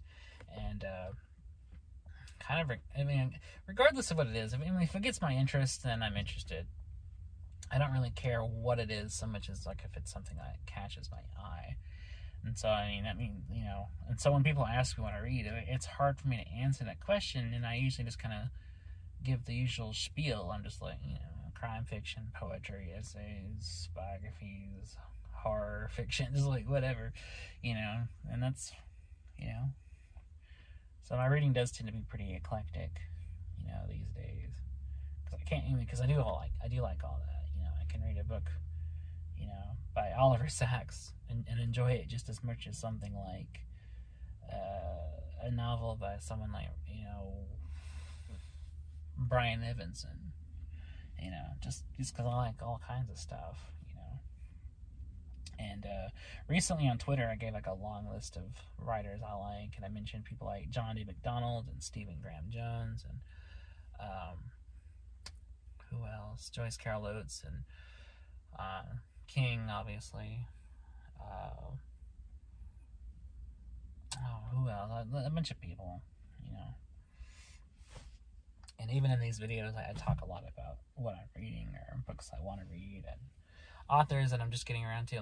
There's a lot of writers I've always heard of and I'm just now kind of getting into, just because it takes fucking forever to read everything.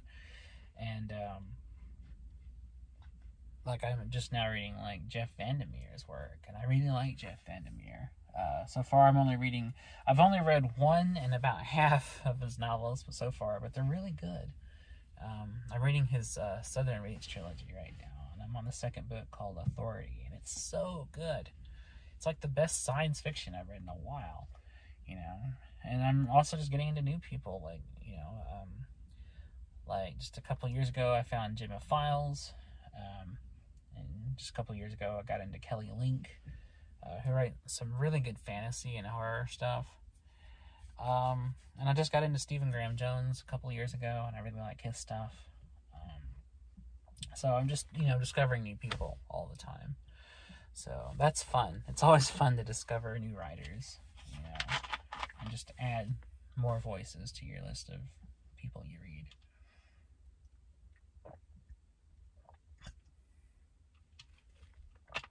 I should start a podcast. As long as I talk, and as lengthy as I talking about, and as much as about very specific things I talk about, I should just bite the bullet, make a podcast. Although I doubt anybody would listen to it. I'm pretty boring. I feel like nobody gives a fuck about what I have to say about any of this shit. So, but it'd be fun just to do it. I mean, just for me to ramble on like I do in these videos. Just maybe just in audio form. The same thing, I guess. Only maybe I could center it around a theme. Like the podcast could be specific to like books or something, and then I could just talk an hour at a time about books or what I'm reading or writers I like or whatever. I do tend to get very long-winded when I do these videos, so I think I would fit right into the long-winded nature of a podcast. Good God, these cops are just out and about. This is like the third or fourth time I've seen them flashing their lights at somebody, pulling people over on the fucking side of the road. God damn. Good God, give the drummer some, as Frank Zappa said in that song, A Little Green Rosetta. Yeah, I don't know. I talk a lot. Maybe I'll do a podcast about just something very specific, like fantasy fiction. Just, read a bunch of fantasy fiction and talk about it. Or talk about fantasy fiction I'm already a fan of. Like, do an episode about Lord of the Rings, or do an episode about The Wizard of Oz, or do an episode about Wicked, or which is like an adult take on Wizard of Oz, and an adult take on like a postmodernist take on fairy tales, I guess. I listened to the audiobook of Wicked. I really liked it. Now I don't know how much it differs from the musical adaptation of it, but it was a very good novel, and I really liked it. I really liked the kind of take on the characters of Oz and Galinda and Elphaba and all that. I thought that was great, and I'm a big fan of the musical. I mean, I haven't seen a production of it, but I listened to the soundtrack a lot. I love the music to Wicked, and it really, just through songs, really tells the story well. And I really just like that idea. I don't know what it is. I've always liked Oz. I've always thought it was an interesting bit of mythology, a very interesting like fantasy story, and I really like that take on it. I really like the idea of a sympathetic backstory for a villain and how they became the villain, and through really no fault of their own, and how they were kind of more or less pushed into it, or not even really pushed into villainy so much as just being pushed into a public perception of villainy by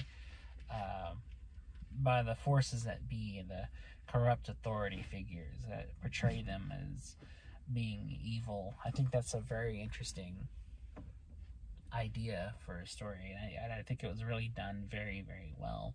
I like how Elphaba herself wasn't so much a villain.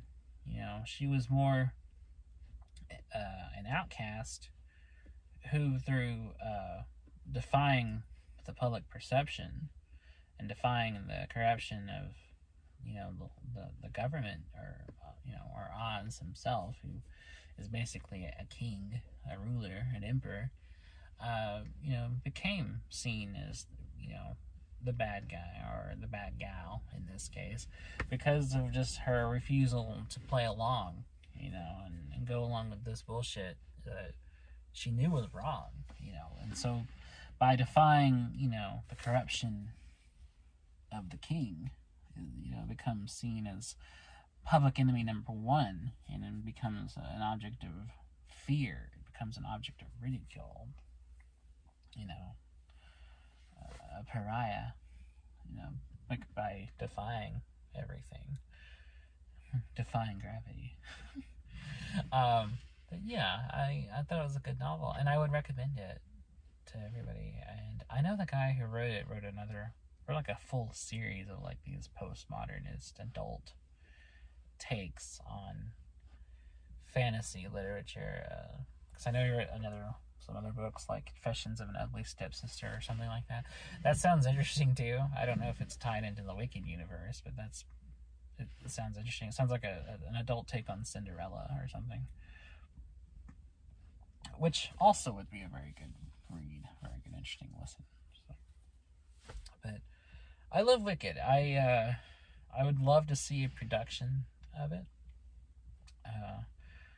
Especially if I could see it on Broadway, that would be great.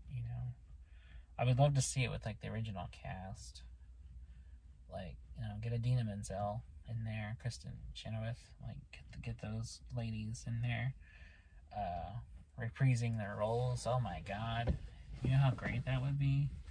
Oh my God, can I just talk for a second about how? Well, it's my fucking video. I can talk about what I want. Can I talk about how great they are in the role, in those two roles, respectively?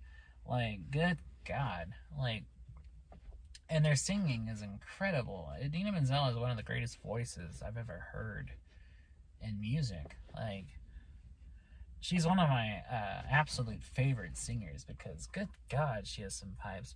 She can sing like nobody's business. Like, she has the voice of an angel. Like, she's so good. Like, especially when she really belts it out there. Like, that's like, when I hear that like melts my heart. That blows my brains out. It's like, oh my Lord. It's so good. Especially in like a really show-stopping number like Defying Gravity. Jesus. Like, that's my comfort place. That is like some like spectacle singing. That's like, fantastic. In all senses of the word. And I love it. I could listen to her sing like all day. And I go through phases musically where I'll wear out an album and then I'll move on to the next one and wear that out. And the Wicked soundtrack is one that I go in rotation. Like, I'll go through phases where I listen to it nonstop for a while, and then I'll go out of it, and then I'll go through another phase where I listen to it nonstop, and so on and so on. And I do that. There's a lot of certain albums I'm like that with. I'm always trying to find new music to listen to, but I have my favorites, and the Wicked soundtrack is one that I just wear out routinely. And it's my favorite score to any musical. Like, it's nothing else comes close. I'm not generally a big musical guy either. I don't dislike them on principle like some people, but I don't really connect with most of them. Most of them I hear, and I've only seen like productions of a few, and I don't hate them.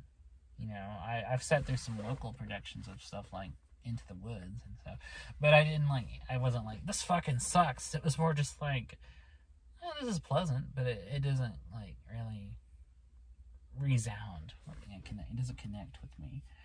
And but that one, just listening to it, I deeply feel it. I deeply feel Elphaba's story, because I've always seen myself, and I've always felt like an outcast of my own. I've always felt like I'm a fucking weirdo that people don't understand, and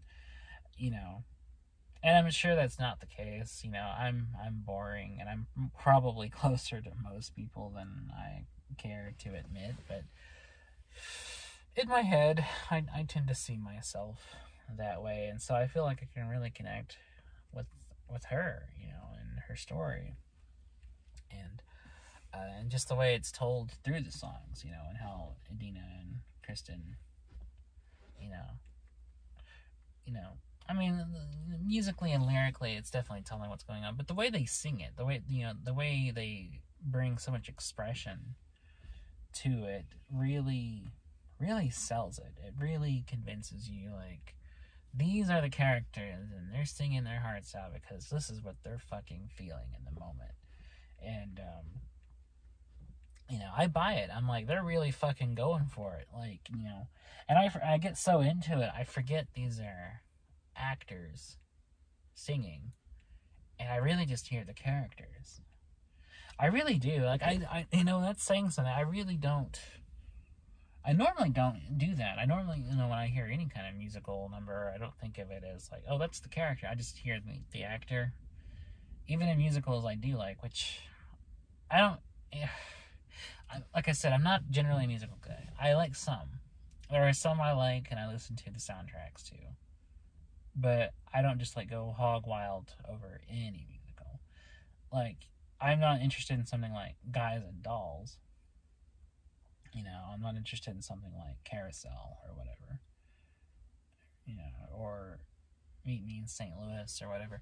But, I mean, the right one, though, the right soundtrack can get me interested in it. And Wicked definitely does. I really connect to that one. When I hear that soundtrack, I'm like, yes, please. I want to see that shit. And there's a few other, like, soundtracks, musicals I really like. I really like the Book of Mormon a lot as well. No surprise there. I mean, it's Trey Parker and Matt Stone. I mean, of course it's going to be good. Of course it's going to be funny. It's going to be, you know, irreverent and provide some really good thoughts on things and some good social commentary on faith and all that. You know, that they bring to South Park, you know. And yes, I am a South Park fan. It's a show that's actually gotten better and better with time, which is really rare for a long-running series like South Park. But yeah, I really like Book of Mormon, and when I hear it, I'm like, not only are the songs just really good, but just I like what they're saying, and I think it's funny, and I really like the narrative. And it's a musical that is really good at pushing the narrative through song very well. And there's a few others I really like, but just generally speaking, I'm not a musical guy. I mean, there's certain musical movies I like, you know. Like Rocky Horror Picture Show is one of my favorite movie musicals. And I love the songs in that, too. That's another soundtrack I listen to a lot.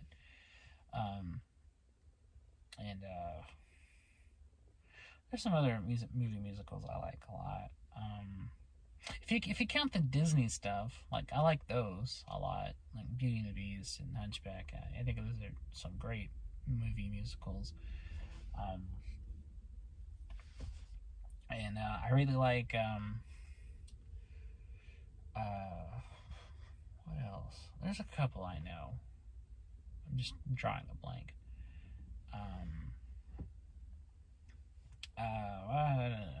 I hate it when I can't think of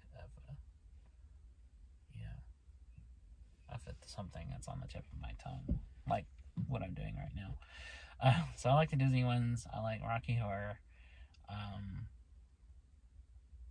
Oh God, why can't I think? I love Dr. Horrible's sing-along vlog. I think that's a really fun one. And the songs in that are killer. Especially A Man's Gotta Do What a Man's Gotta Do, or whatever the title of that song is. I really like that song. I really like that music a lot. I think it tells a very fun story, but also a very heartbreaking story.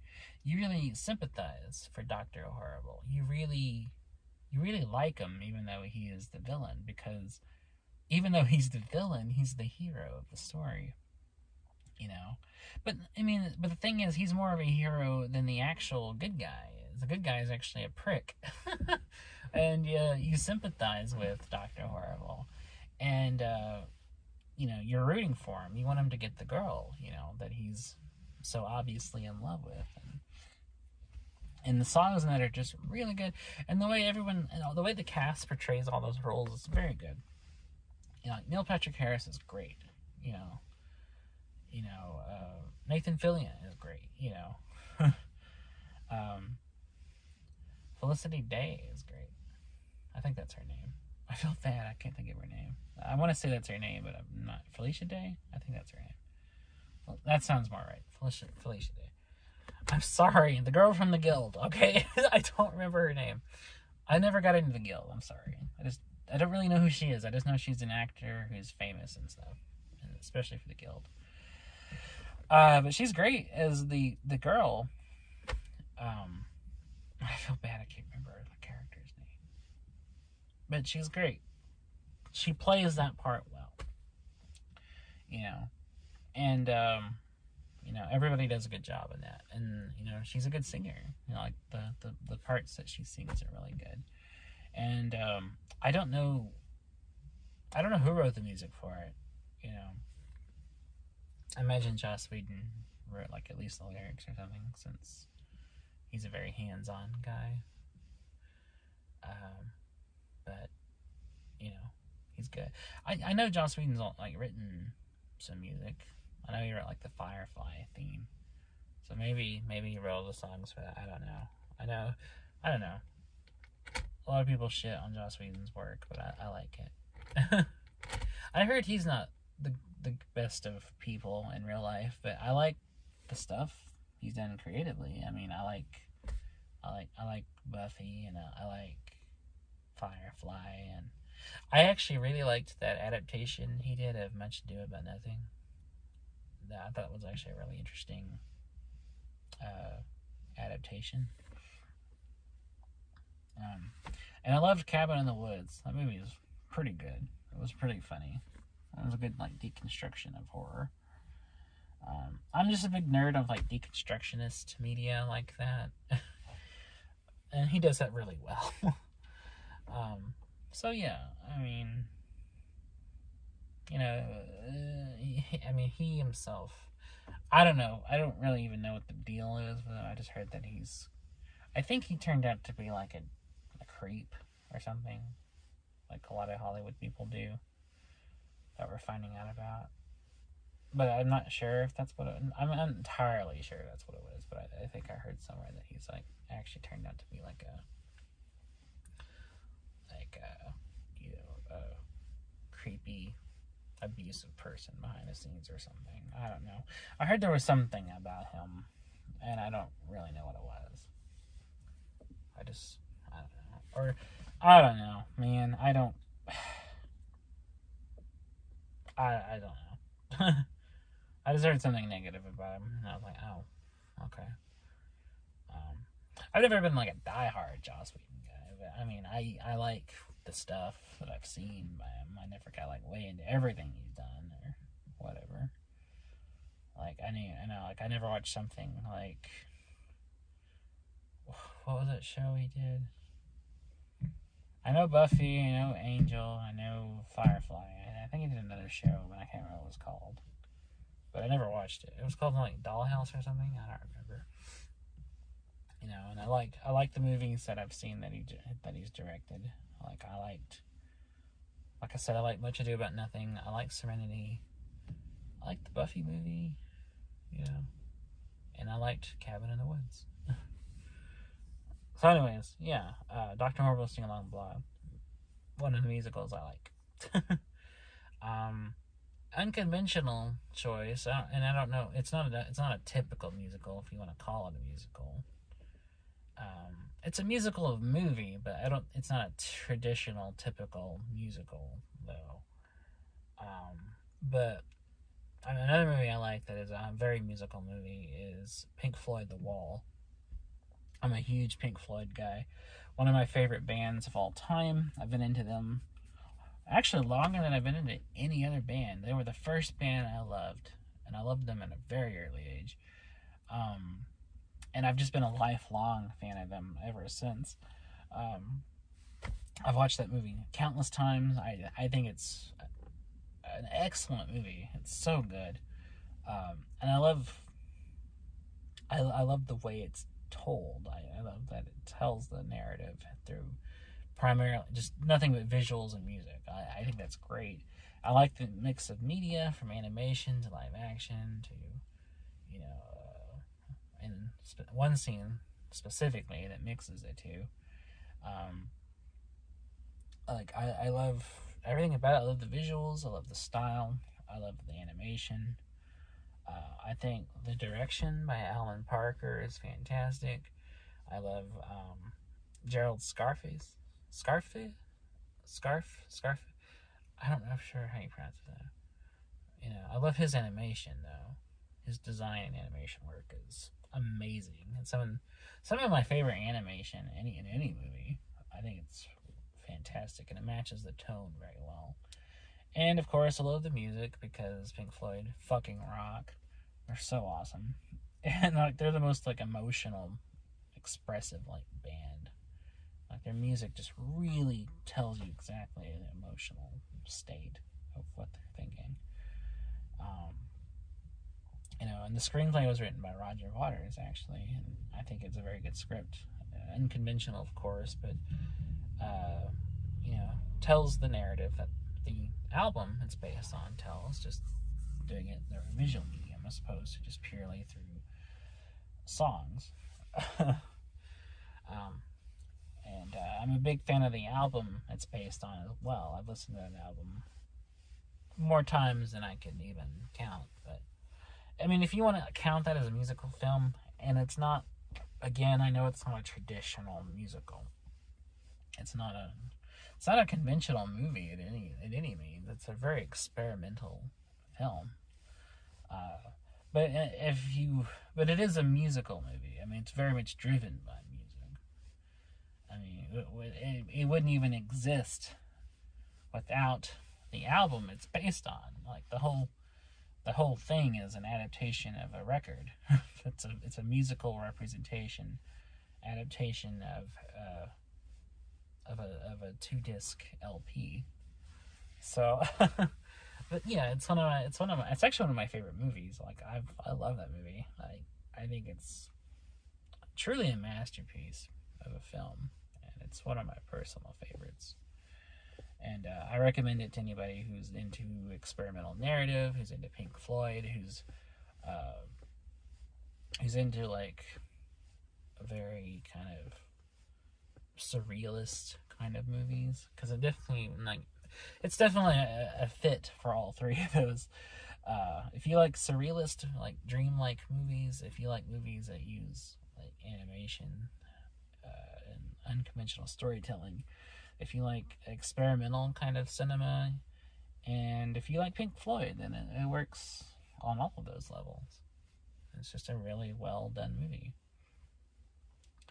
I think it's great, you know, and you know, it's not for everybody, but you know, I think if we're willing to keep an open mind and kind of go through an unconventional kind of film experience, and it's definitely for you. You know, film doesn't always have to be, you know, traditionally like a traditional kind of narrative. It doesn't always have to follow like your typical 3-act structure to work. You know, a lot of great directors broke that rule and had more kind of very unconventional movies that still work great.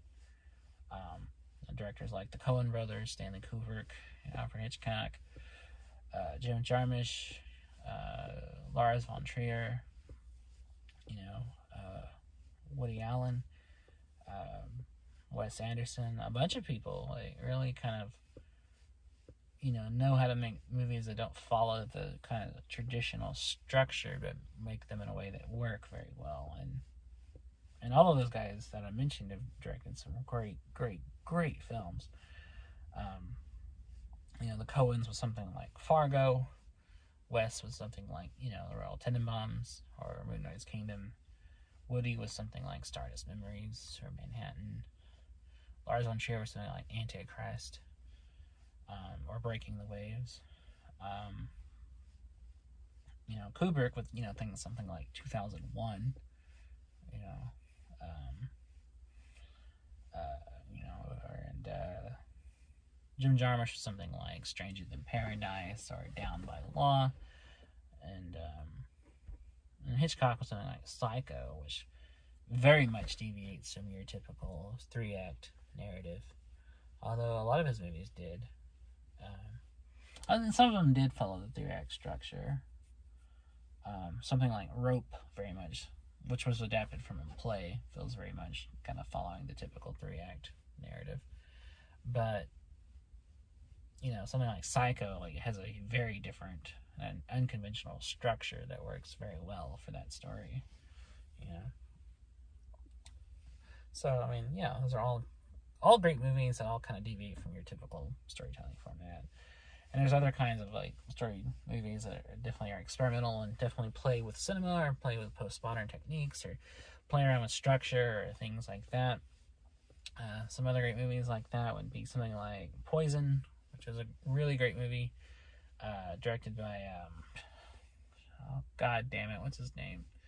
The guy he directed Safe with Julianne Moore. He directed I'm Not There. With Kate Winslet as Bob Dylan. Shit. I hate when I can't think of somebody's name. He's a good director too. I like all the things he's done. It'll come to me later. But that movie is very interesting. It's like 3 different stories all being presented at one time. They cross cut back and forth. It's a very good movie. Very unconventional.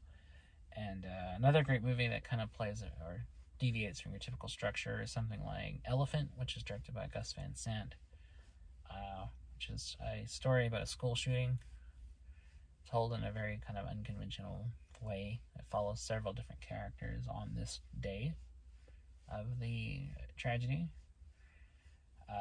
It follows actually both the 2 people doing it as well as several of the victims on the day of. It's a very good movie. It's just very sad and very disturbing. Another good movie that kind of breaks with traditional structure is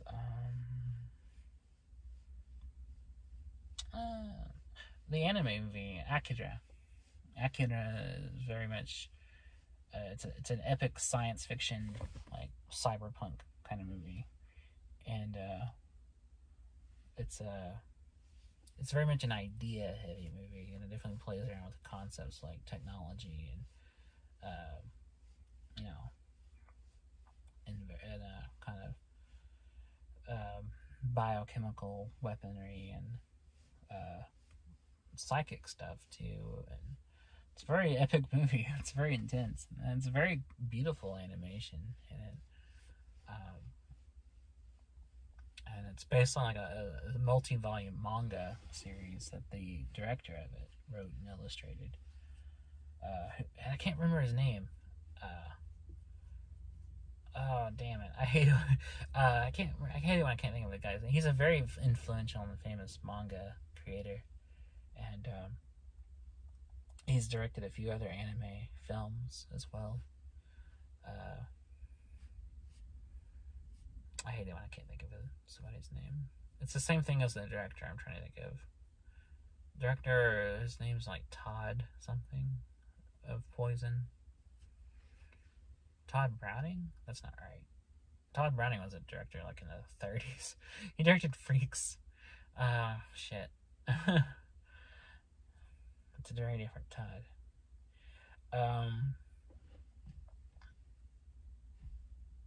I'm usually able to like think of these people's names, but right now I'm drawing a blank, or I'm confusing them with other people. Like, because the director of Akira, I'm trying to think of. I keep wanting to say it's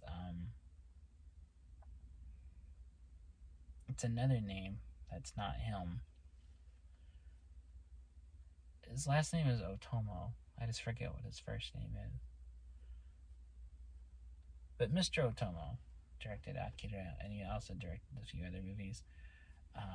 And he's a manga writer and illustrator. And that movie definitely falls away from your typical kind of conventional, like, narrative style. And, who else? What's some other good movies that kind of fall away from that? Jim Jarmusch, like, all of his movies fall away from that. They're typically very plotless in, like, a traditional narrative sense, but are focused on characters, and the characters are the driving force. Pretty much all of his films follow that style. Like Stranger Than Paradise, Down by Law, Night on Earth, Patterson. Even his comedy movie, The Dead Don't Die, was very much a very odd kind of movie that kind of definitely didn't follow that structure, and had kind of this weird kind of anti-comedy kind of style with a lot of meta humor in it. Which, it was a very good movie, and I thought it was funny. It was just a very strange movie. But yeah, I mean, everything he does kind of doesn't fit into your typical kind of style. And there's a lot of other good movies that do that too, that kind of deviate from your typical 3-act story. And, you know, a lot of Wes Anderson's movies kind of don't really follow that style either, although some of them do.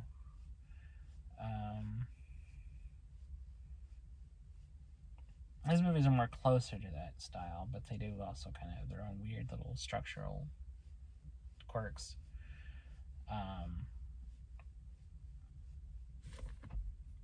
His movies are very more kind of closer to conventional writing, in that they have setups and payoffs and things that are established and resolutions, and more closer to that kind of stuff. They're just very quirky characters, and usually they're very sad movies. Some of his movies are funny. He does comedies, but they're also, most of his movies are actually very sad and have a very air of melancholy to them. Especially this movie, The Royal Tenenbaums, which is actually, I think of more as a drama than I do a comedy. It's a very sad movie. It's a very good movie, and I definitely recommend it. I think it's a great film.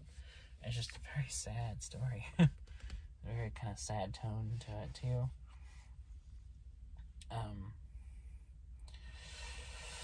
I'm just trying to think of other stuff, other examples. I'm drawing blanks. I'm just not on my A game right now when it comes to thinking of movie titles.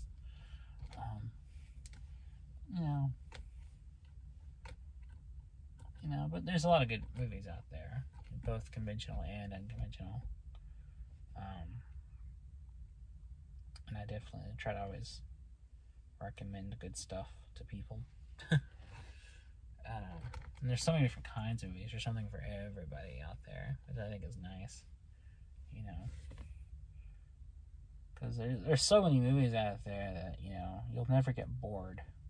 Especially if you have a very adventurous taste and, just want to watch everything, then there's literally all kinds of stuff at your fingertips.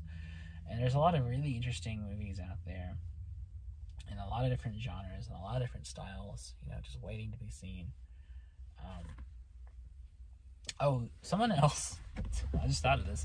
Someone else who doesn't play around who doesn't do the traditional 3-act thing is Quentin Tarantino. That guy does very much pulls out of that style and does his own thing.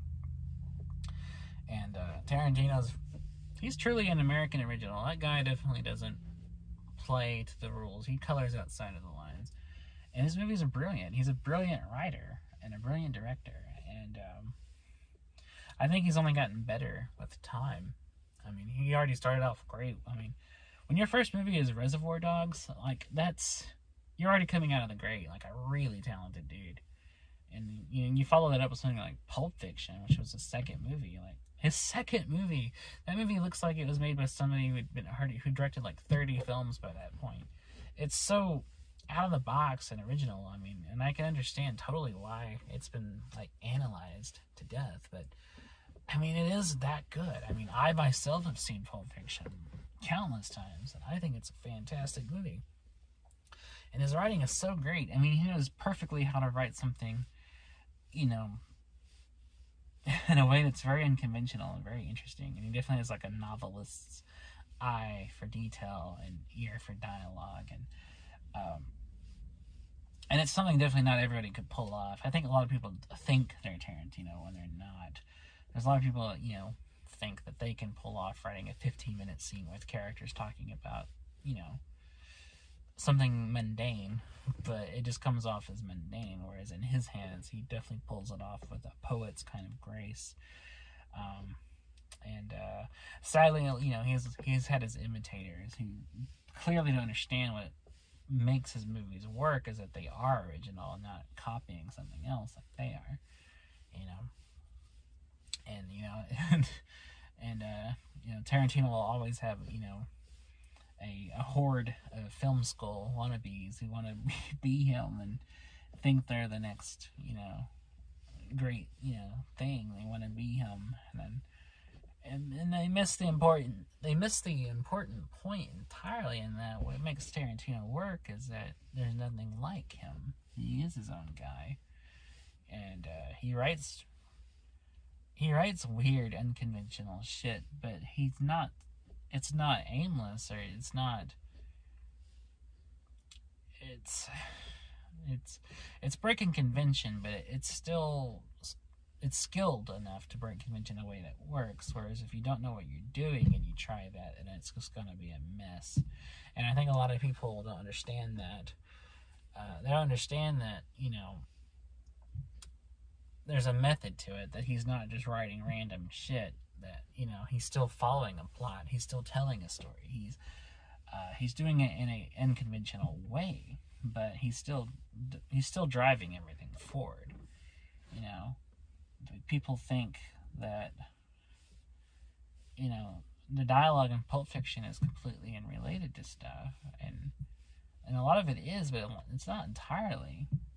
Like, Jules and Vincent talk about, you know, fast food, not because it's like him just wanting to write witty dialogue. It's because, like, that's the point of the characters. They treat this as a job.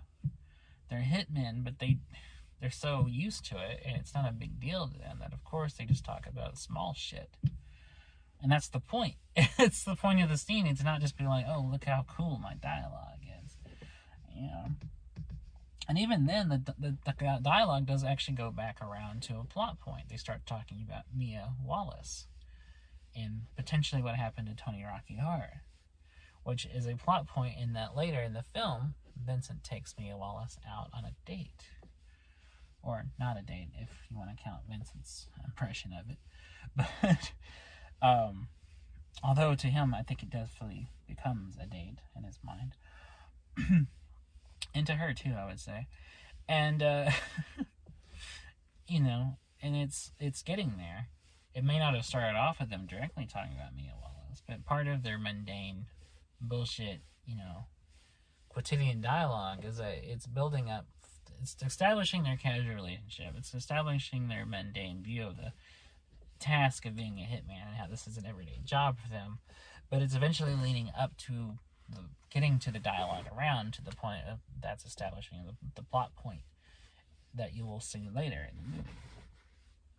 You know, so it's I think people misunderstand that and just focus on the cool witty dialogue and think that the witty dialogue is the point.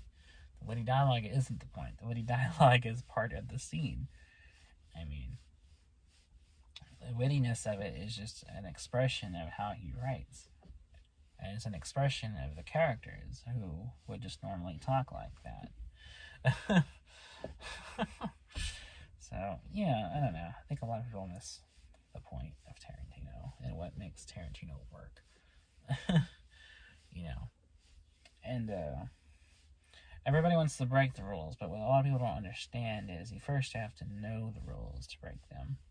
You can't just, you know, you can't just do whatever the fuck you want and think it's gonna work, you know, without any understanding of, like, why something works and why people have done it this way. And, you know, and even people who do break the rules don't always break the rules. They still adhere to things that you need, you know, to do in storytelling. You know, even directors like Kubrick, you know, understood that and didn't always break away from it, even if they did a lot at the time, you know. So, I don't know, just my, rambling about film stuff. Yeah. I don't know what got me to thinking about that. Because I was thinking about movies that break away from the 3-act structure, which made me think about Tarantino, and which then led me to think about how people misunderstand Tarantino and misunderstand like what Tarantino's doing in his writing. And but yeah, big fan of Tarantino. 2 thumbs up from me. He's never made a bad movie, which I mean he's only made a few, but every time he's made a movie, he's definitely knocked it out of the park because he has such a distinct style and vision to everything he does. And he's also made such an eclectic range of movies that he's never repeated himself. And I like that he likes making movies in different genres, which gives us something as eclectic as Jackie Brown.